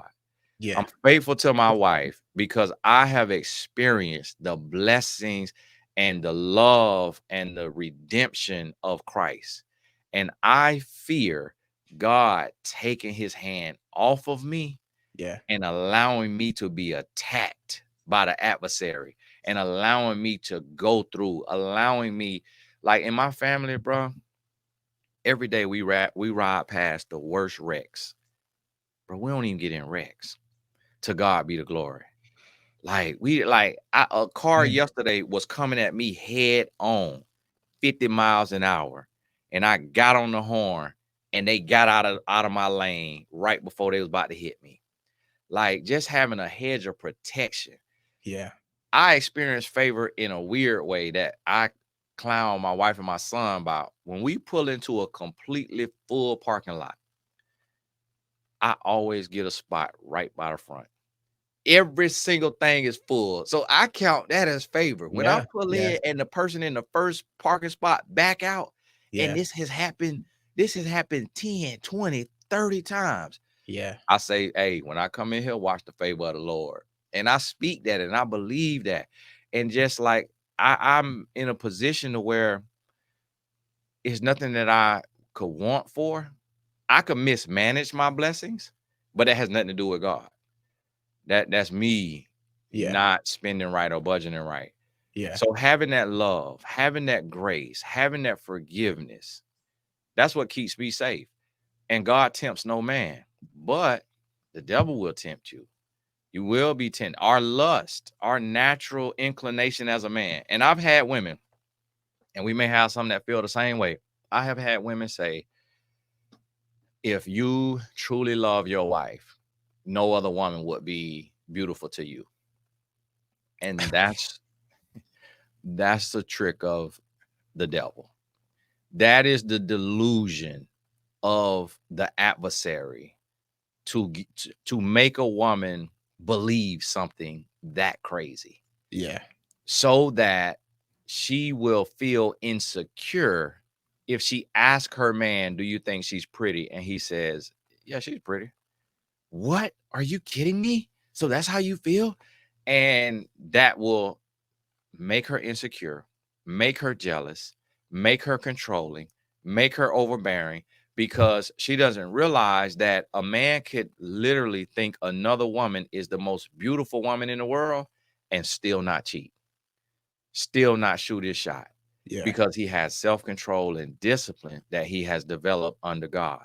Yeah. And that's what I want women to understand is like, get away from the fairy tales. There was a lady, she was Hispanic. So I don't think she really understood, black men or what have you. And I said, I'm not faithful to my wife. I'm faithful to God. And as a result of me being faithful to God, my wife benefits from my submission to God, which makes me faithful to her.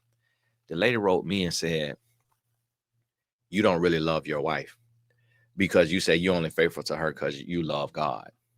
And then she wrote my wife and said, your husband, she literally went to Instagram and DM my wife and said, your husband doesn't really love you because Oh he's my goodness, because man. he, and that was her jealousy. That was Yeah. her insecurity. That was Yeah. her anger Yeah. because we're supposed Yeah. to put God before anything. Yeah. But that was truly her belief. And I could be articulating it wrong, but I'm not afraid to cheat because of a woman. Like, I don't feel like my wife gonna kill me. I Yeah. feel like she may leave me, but I also believe that I could cheat and I could play a mind trick and blame it on her and make her feel like it was her fault because I see men do that every day. Yeah. Yeah. And so I also know that about women that they will forgive and they will work through it. We see it all over social media Yeah. Yeah. where women get cheated on and they have the most beauty, the most money, and they stay. Yeah. So that makes every other man realize, like, man, if I cheated and I blamed it on mental health issues, I reminded her about the 50 gazillion times I tried to make love to her and she said no. I told her I was just going through midlife crisis. Like, women are so emotional to the point of like empathetic to where a woman could hear a man be the victim and she will actually empathize with him or have sympathy for him. And I coach women every day that do it. I still love him. He made a mistake. If he'll go to therapy, if he'll go to coaching with you, I want to make it work.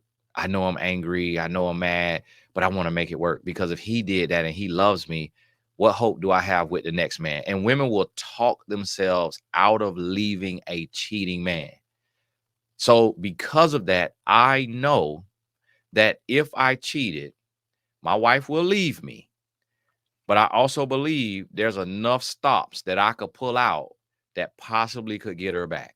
Yeah. Yeah. And that's why I say I'm faithful to God Yeah. and not just my wife, although I love her with everything and I am faithful to her. But that faithfulness only goes to an extent.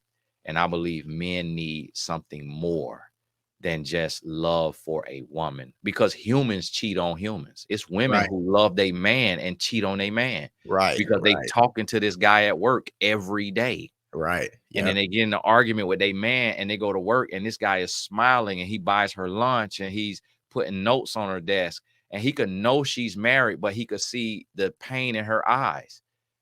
And it's a lot of women. I literally have coached women.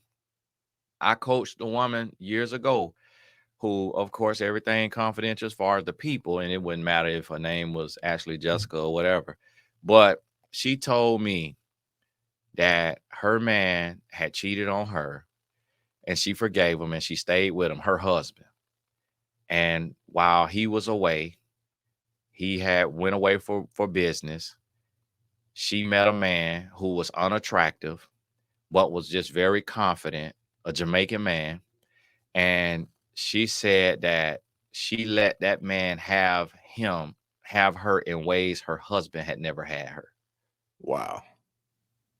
And like it, entering or exit, back to back stuff, like the stuff she explained to me, I was like, bro, it broke my heart. Yeah. Cause I'm like, Yeah. wow, women Yeah. do this too. Yeah.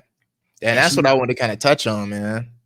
yeah, Just like the flip side of it, because I think oftentimes it's so one sided to think that only men are this way and all men, it's a one sided conversation so often. But there are plenty of women that are doing the same thing and have the Jezebel spirit.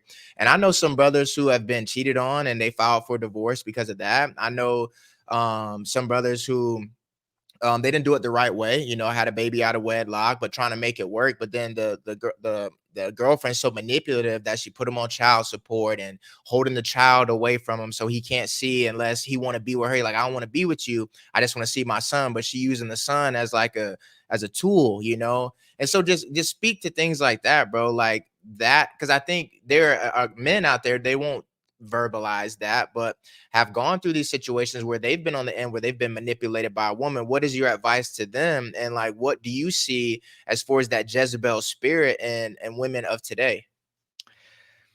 as a man, you got to be able to stiff arm. Like you have like that.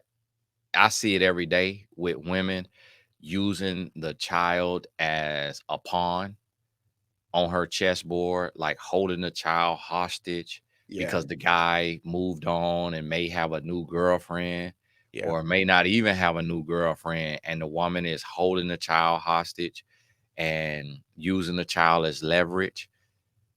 Women can be broken just like a man could be broken, could be Yeah. toxic just like a man could be toxic. And some women, because they're smarter in certain ways, could be worse, could do more damage, Yeah. could do more dirt. Because here's the thing, women are, it's a lot of women that's tough in the comments. I notice that all the time. If a man cheat on me, I'm gone. Right. I never put up with this. If a man has slept with a lot of women, I'll never be with him. It all sounds good until you meet the man. Right. And then it's a whole nother story. I hear the toughest talk, and then them same women be on their back or in boohoo crying tears once they meet that man. Yep. And what I have found is that there are women who, and not even a Jezebel spirit, if a woman's not being treated right, if she's being talked down to, she will cheat as well. It's a lot of women that just, they will need that consolation. They will need somebody to talk to, somebody to praise them, somebody to be there for them. And it could be a friend. And she might not even sleep with the man. But see, in our society, men cheating has become normal. Like, it's women are conditioned for cheating. Yeah. Yeah. Men are not conditioned for cheating. Women know that their best friend will sleep with their man. Women know that their mom or their sister could sleep with their man. Women don't trust women because Hmm. they know men can cheat with and sleep around with a lot of women. And a lot of women have told me, I don't trust women. I don't trust women. I hang with guys. I'd rather hang with guys. And so there are times where a woman, knowing that she has forgiven cheating or she didn't let the man cheat and stayed with the man, she knows that if she goes and cheats with another man, that it's gonna hurt him 10 times more than it hurt her. Yeah. Because she knows that for her body, it's a portal that the man she is inserted into. She's a receiver. Yeah. And she knows with his body, she sees it and he sees it, and the other woman sees it as, oh, that's just an extra member that has a mind of his own. And a man could do this with a woman, be intimate with a woman, and it be mindless. But a woman knows that it's rarely mindless if she lays on her back. Now, I don't believe it's mindless when a man does it either. It's just the way we've been conditioned to believe that it's casual and that Yeah. it's mindless, but it's Yeah. still just as powerful, Yeah. just as Yeah. soul tying and addicting. But the woman knows, based on society, based on polyamory being a thing, polygamy being a thing, Yeah. based on the stories of the men in the Bible having 1,000 wives, based on presidents cheating, Bill Clinton, Monica Lewinsky. A woman knows that women have been conditioned for a man to cheat, but a man is not accustomed to a woman cheating. So that toxic woman, she will go cheat and get caught intentionally to hurt that man 10 times worse than he hurt Yeah. her. Instead of her saying, I'm going to be the bigger person, I'm not going to go give my body away, I'm not going to go mess up my name, I'm just going to leave this relationship. And that's what men have to do. Okay. Realize that if you meet a woman and she's toxic, you got to work around her. You got to play hardball with her. You got Yeah. to take her to court, get your custody. If she don't adhere to it, you got to file a judgment, get her in trouble. You got to get her locked up. Yeah. You Yeah. have to, instead of being toxic as a man, instead of trying to, fight her back, do it the right way. And the Yeah. best way to handle her is by not letting her see that she can get to you and she can get over on you and she can manipulate you, but you're gonna use the strong arm of the law Yeah. and you're gonna put your foot down. Or if she's toxic and you're in a relationship, ain't got nothing to do with the kid, you let her know, I can't do this, I'm gonna leave you. And I know women who are toxic who they've lost good men because the man say, you too toxic, you too argumentative, you too insecure, I can no Yeah. longer do this, goodbye. Yeah. Yeah. Yeah. I got another question to wrap up. Did you see, I think it's Judge Mathis, his wife filed for divorce. I didn't look into all the details, but what are your thoughts on seeing that? A man that is from the outside looking in, you think like an upstanding figure and, like, wow, this is an honorable man. This is what we should be aspiring to be as men, especially within our community. What were your thoughts when you found out that his wife filed for divorce? Like not knowing any of like their business or details, or other than what he said, that he was neglecting her and he was traveling around the world, he's working a lot, and he was neglecting her and he was with his homeboys at sporting events and stuff like that. But I think on a deeper level than that, when something like that happens, it's like a straw that broke the camel's back type of thing. Like, it's been happening for so long, for like 5+ years, and more so probably, yeah, at least 5+ years when it's a black woman. Because black women are very, very strong, because they've always been the bottom of the totem pole in society. Because you look at society, you know, not including like the other, all, we got a bunch of races, but like white man, white woman, black man, black woman. Yeah. You know, when it was just like black whites and then blacks were slaves, and then you Yeah. had the Native Americans who they went through their stuff. So the black woman has always been at the bottom, and the pain of the black man was taken out on her, and then the lust of the white man was taken out on her, and then the anger and the jealousy of the white woman was taken out on her. So that developed a strength in black women that sometimes can be to their detriment because they can withstand so much pain. So that's how she was able to be with him for 39 years. But what also happens is men don't handle change well. So although people are saying he has this show and that show, he's not who he was 10 years ago. And so when a man starts to see the sunset, but a woman starts and he we see that as a bad thing when the sun is coming down, when it's not shining on us anymore and it's about to go down and peek beneath the clouds. But Hmm. for a woman, the sunset in her man's life is beautiful. She wants it to be a beautiful time because she wants it to be like, wow, great. You know, you've put in all this work. I allowed you to work 15, 16-hour days for so many years. He said that out of his mouth, but I'm just saying for any couple, now we get to just, you've made millions of dollars. We got millions in the IRA, millions in the 401k, millions in the money market account. Yes, we get to spend 6 months in France, 6 months in Italy, 6 months in Dubai, 3 months in New York, 3 months in Chicago, 3 months in Miami. We get to live life, and these finna be the best years of our life.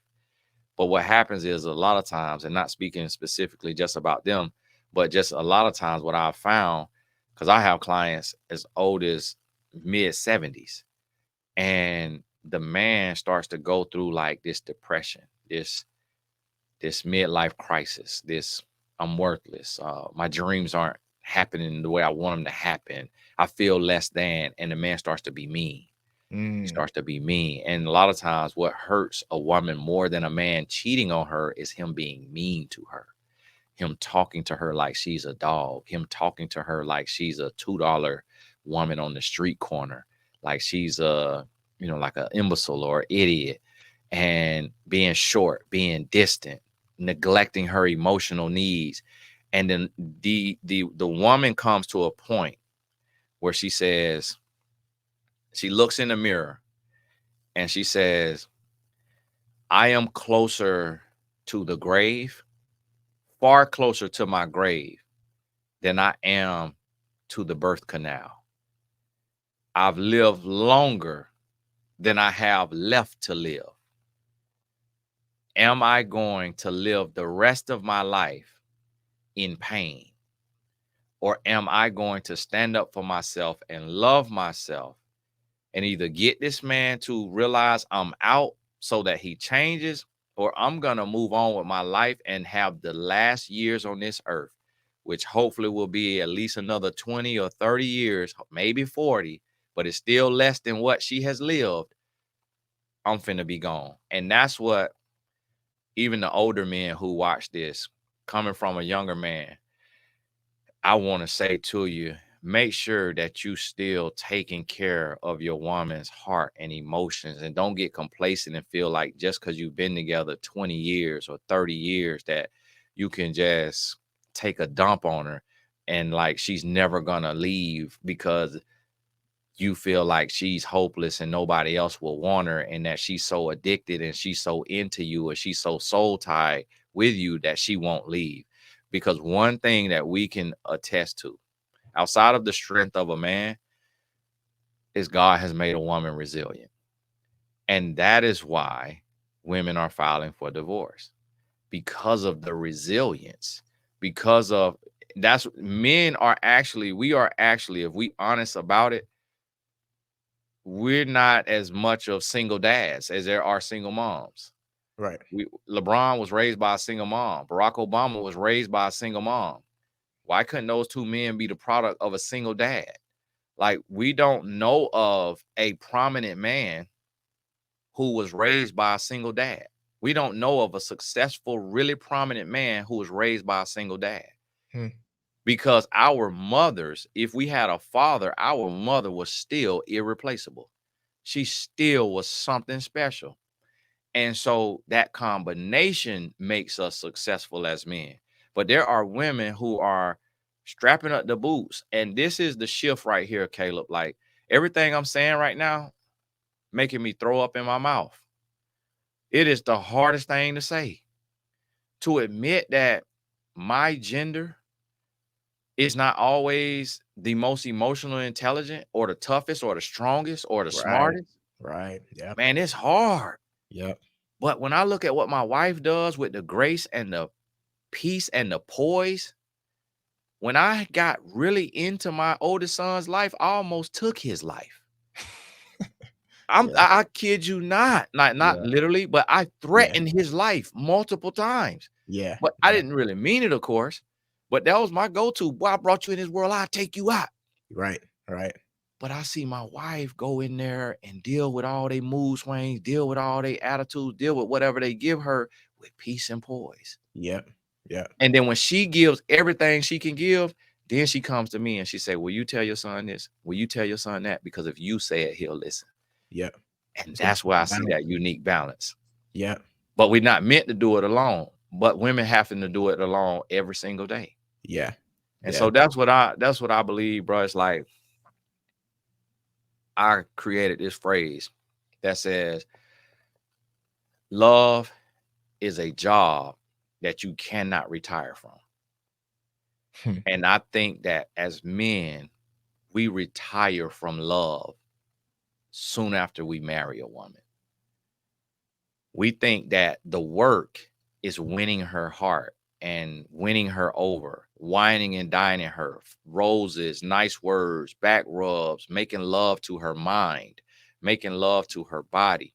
But then as soon as we marry her, as soon as we put kids in her, as soon as she is barefoot and pregnant, she bogged down and it looks like there's no future for her because Mhm. now she's tied up. And we know how men view women with children. We know how men are going to be a little skeptical, a little standoffish. We feel like she's trapped. We get complacent. Yeah. Well, you Yeah. ain't got nobody. You ain't got nowhere to go. Yeah. I go out here and get any one of these women because these women so desperate, these women so competitive, these women so jealous. Mm. I got a lot of women, Yeah. but I know men, and I know men ain't gonna be lining up for you if you got multiple kids. Yeah, you could Yeah. get one, but you got to have millions of dollars, or you got to look like a beauty queen. Right. Other than that, it's gonna have to be the work of the Lord. But Yeah. I'm gonna see how long that take the Lord to do that. So we rest in that ego and that pride and that assurance, knowing how men think and behave, and we retire from the work. And then one day, that woman get the strength, and she say, "You know what? I don't need you because I got God. I was fine before I met you, and I'm gonna be fine after I leave you." Yeah. And they move on, and we reap what we sow.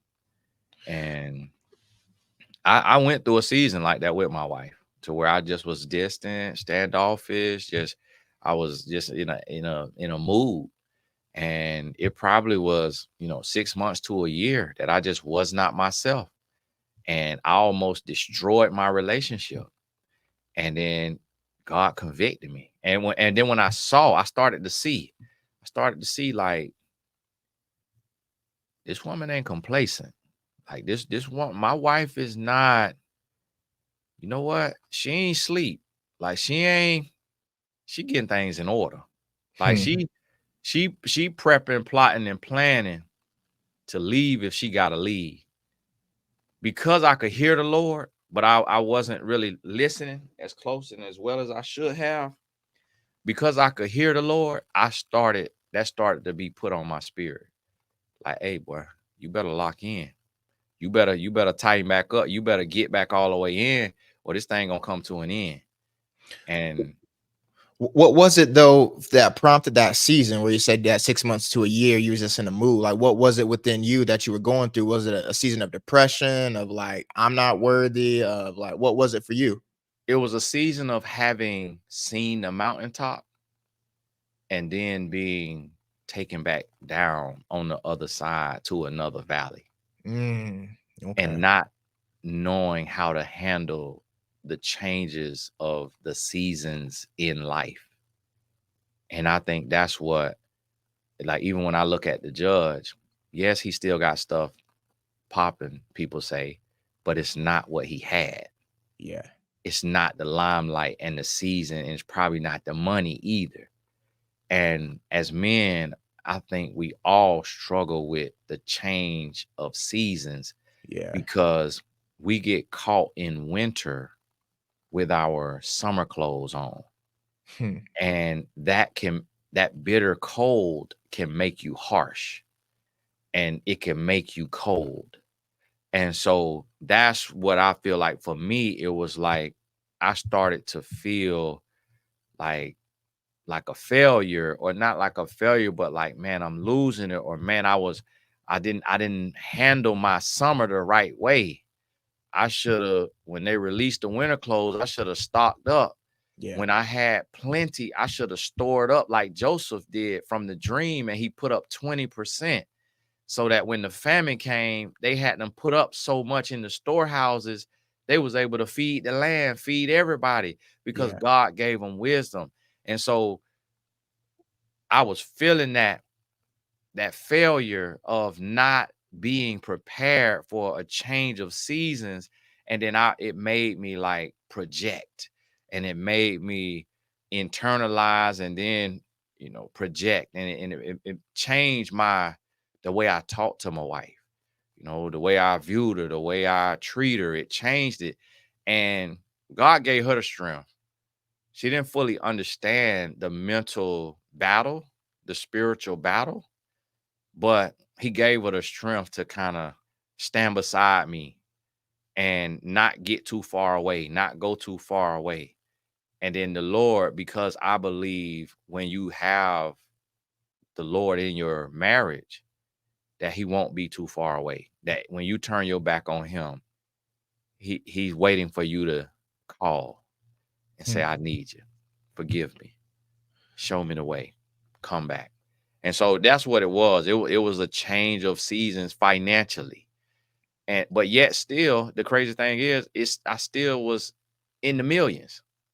But it's Hmm. still, but going down from more millions to less millions. Yeah. I didn't really know how to handle it, because I thought it was me. And the Lord was like, no, it's just a change in the seasons. Like, you still make over $1 million. Like, you gotta be grateful. Like, Yeah. listen, like, you're the kid that made 20,000 a year and paid your bills with that as a grown musky man. Yeah. How are you feeling unhappy or unfulfilled at 1 million plus a year? Yeah.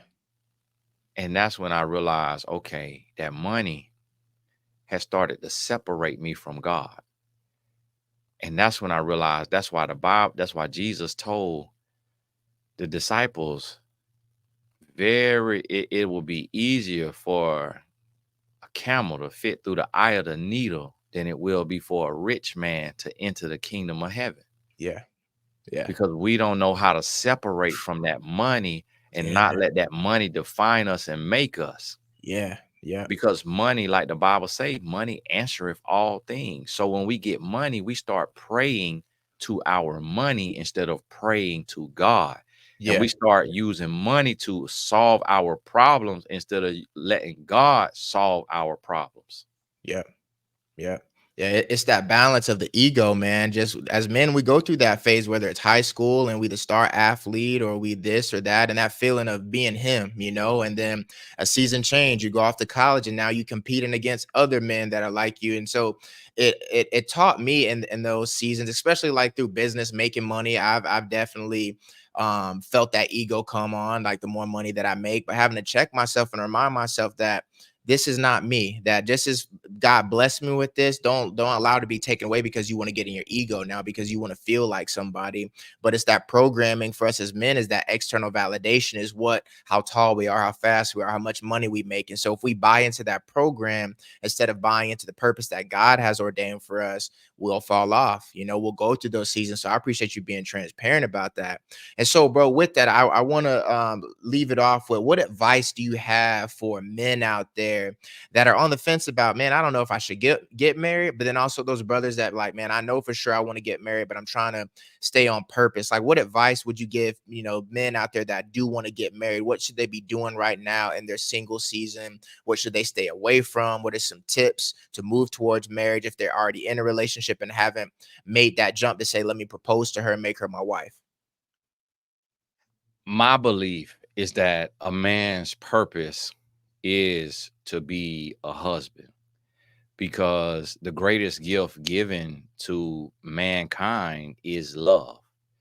Hmm. It's not purpose. The Bible say the greatest gift given to man is love, Hmm. charity, not purpose, not our mouthpiece, not our mind, not our wisdom. It's love. And Hmm. so the greatest example that we can give to the world is being a man who could be married and who can be faithful and who can love a woman emotionally, physically, spiritually, mentally, and be that representation. Because outside of that example of love, which is the greatest example of love, and why the Bible says, husbands, love your wives as Christ loves the church. So we have to recall that that is the greatest parallel. That is the strongest, loudest parallel that could be drawn to. It does not say, men, walk in your purpose as Christ loved the church.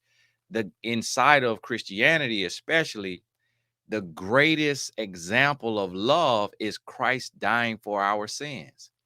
And we are told to have the greatest example of love toward our wife. Doesn't Hmm. even talk about that with our kids. It even says we will forsake our mother and father who gave us life. The Wow. people who gave us life, it says a man will forsake his mother and father and cleave to his wife. So I believe that it is a man's purpose to be married and to be faithful. And if possible, start a family, because that is how we move the world forward. Outside of marriage and family, all we're doing is talking or working. And how does that move the world forward? Because everybody will say, yeah, you sound good, you look good, but show me what you're talking about. Yeah. Like, I know how hard it is to get along with another human 24 hours a day.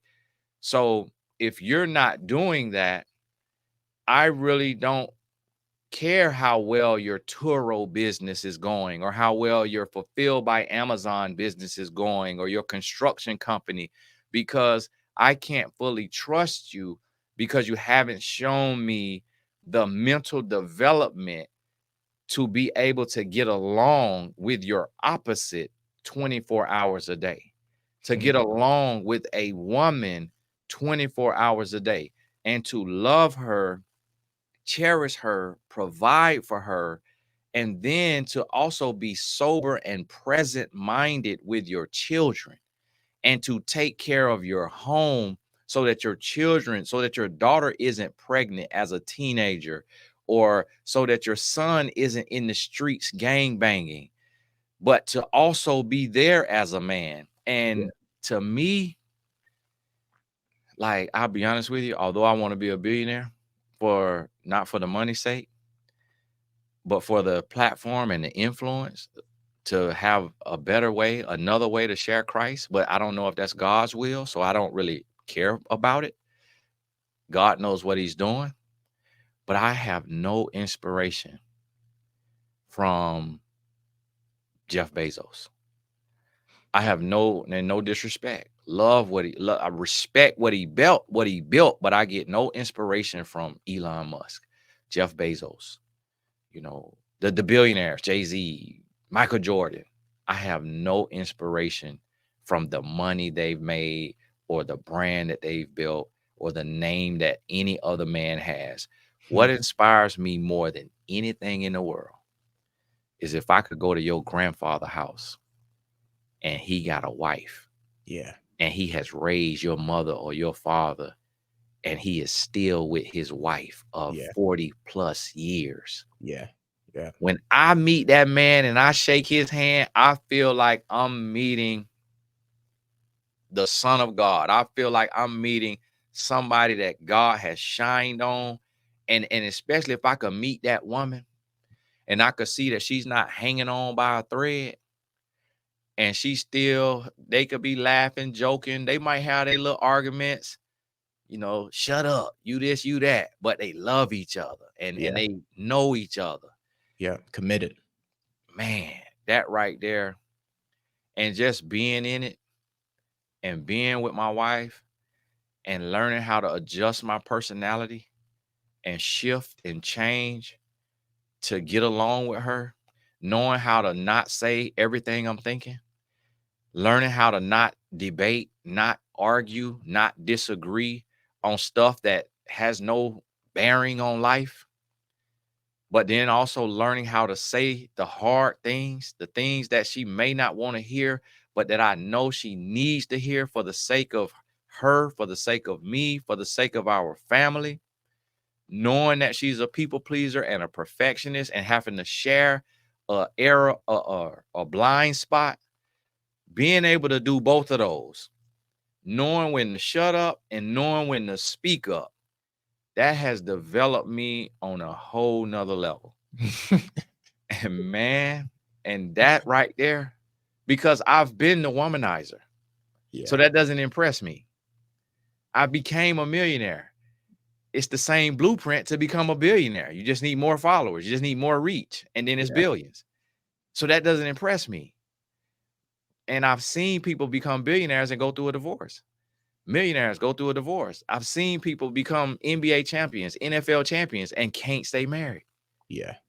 So that right there, having done it all, having had all the women, having made all the money, and then having been a husband and a father, I choose husbandhood and fatherhood over money and fame and multiple women any day.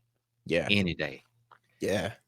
I can't even put it in words, Caleb. I'm telling you, like the words that I need to say, I don't have to explain how important this is for men to be humble enough to love a woman purely and fully and completely and wholly.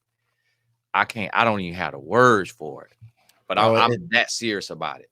it's so powerful to hear you say that, bro, because in today's world as a single man, come especially like the younger generation, if you get on YouTube, you got to think that to be a man and to be eligible for marriage, you need to be this high value man. You need to be making six figures. You need to be educated. But you look at the men generations before us and the women that married these men, like prime example, my mom and dad. My mom's a highly educated woman, has, multiple degrees. My dad didn't go to college, but in today's world, would a woman like my mother's stature look at a man that's not educated? We got to look past all of the external things and get back to the seat of the soul, man. Like you said, we get so caught up in the money, the looks, the degrees, everything on paper. But that's why, marriages and things aren't lasting today, because we're getting together for the wrong thing. But bro, it's very inspiring as a single man to hear you say that, the fulfillment of being a father, of being a faithful husband, the ebbs and flows of what you've had to learn emotionally as a man, learning how to bridle your tongue, when to speak, when to be quiet,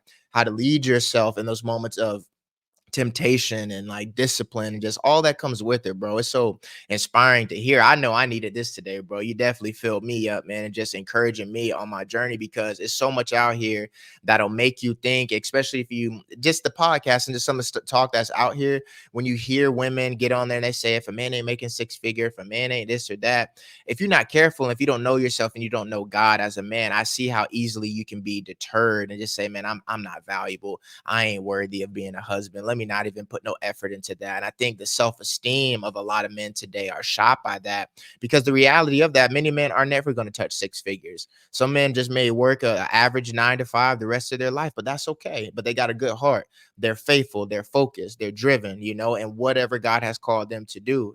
So I think that's the thing that we as single people have to get back to, is really get to the core of allowing God to be the foundation and not all this external validation that we're seeking. And I think it comes from just putting celebrities on a pedestal, you know, and focusing too much attention on their relationship. So, man, thank you for the powerful words today on this episode. It's definitely blessed me, man.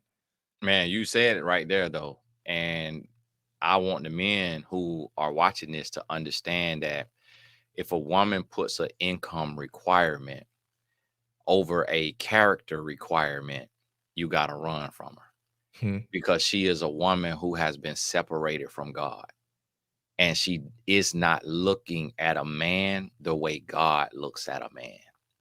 Because a woman who is walking with God understands, as Zig Ziglar once said, no amount of money can buy character, but character will make you any amount of money.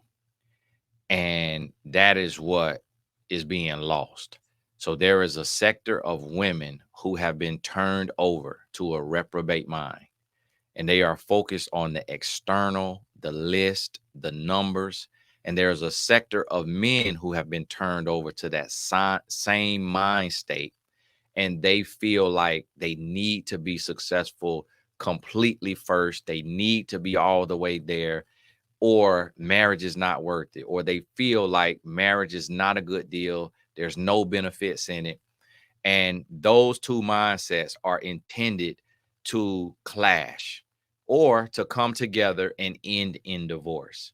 But Hmm. when a woman can see a man's character, and when a man can see a woman's character and her value, those two come together and create a team and a partnership that there are no limits, there are no boundaries. The kids will be raised the right way.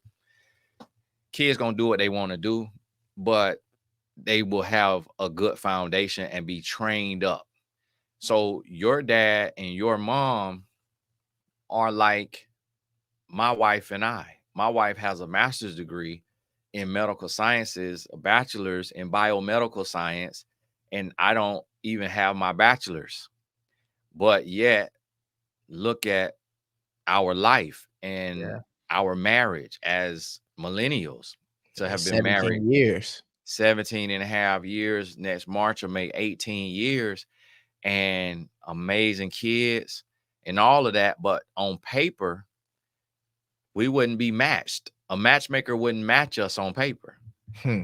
because my wife is like 5'7", almost 5'8". So on paper, she would be with a 6'2", 6'4", at least 6 foot. I'm 5'10". She has a master's degree. On paper, she would at least be with a bachelor's degree, man. Right. And so on paper, me being 5'10", I would be matched with a 5'4" woman. At the max, 5'5.5", 5'6", Yeah. because I'm 5'10". I would be matched with a woman who may have a bachelor's, but definitely not a master's. And so that's what people are looking at, the paperwork. We checking the Carfax, as the guy said. But you Yeah. got to check the heart facts. You Yeah. got to check God facts. You know what he says about this person. And if he says, well done, good and faithful servant, you living right, you doing right, you talking right, you walking right, everything else will be added unto you. And that's how we have to start looking at relationships, regardless of age.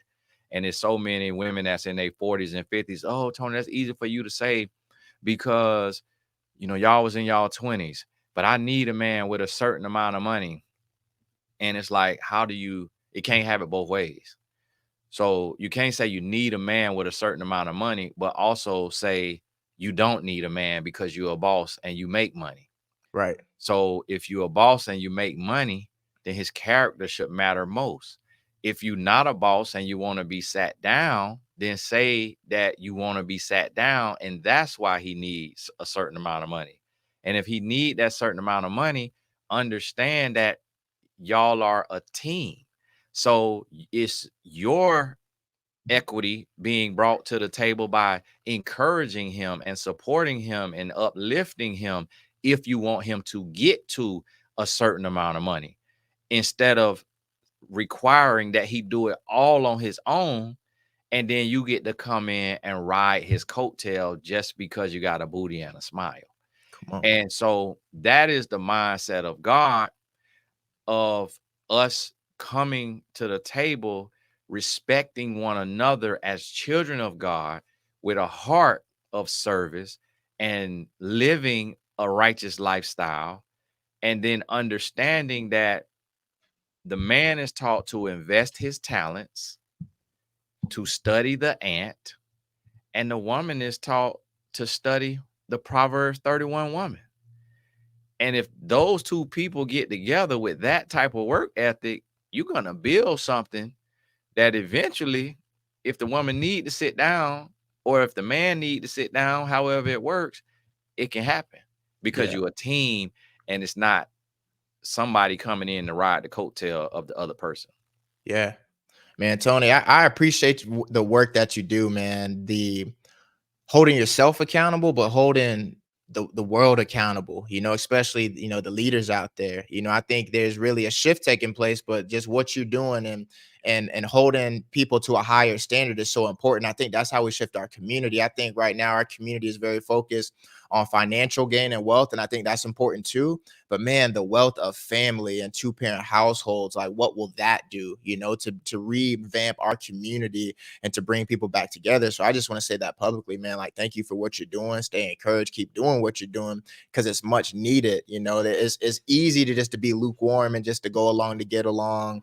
But man, I know you go through the trenches having to go back and forth for certain things online, man. So just keep pushing forward and doing what you're doing. But that's all for me, man. I got a lot I got to go sit and chew on myself and making sure that I'm staying accountable on my journey as a single man, and really looking at the reason for why I want to date and why I want to be married, and making sure that I'm looking at it from God's lens and not my own, and not getting too caught up in profit and purpose.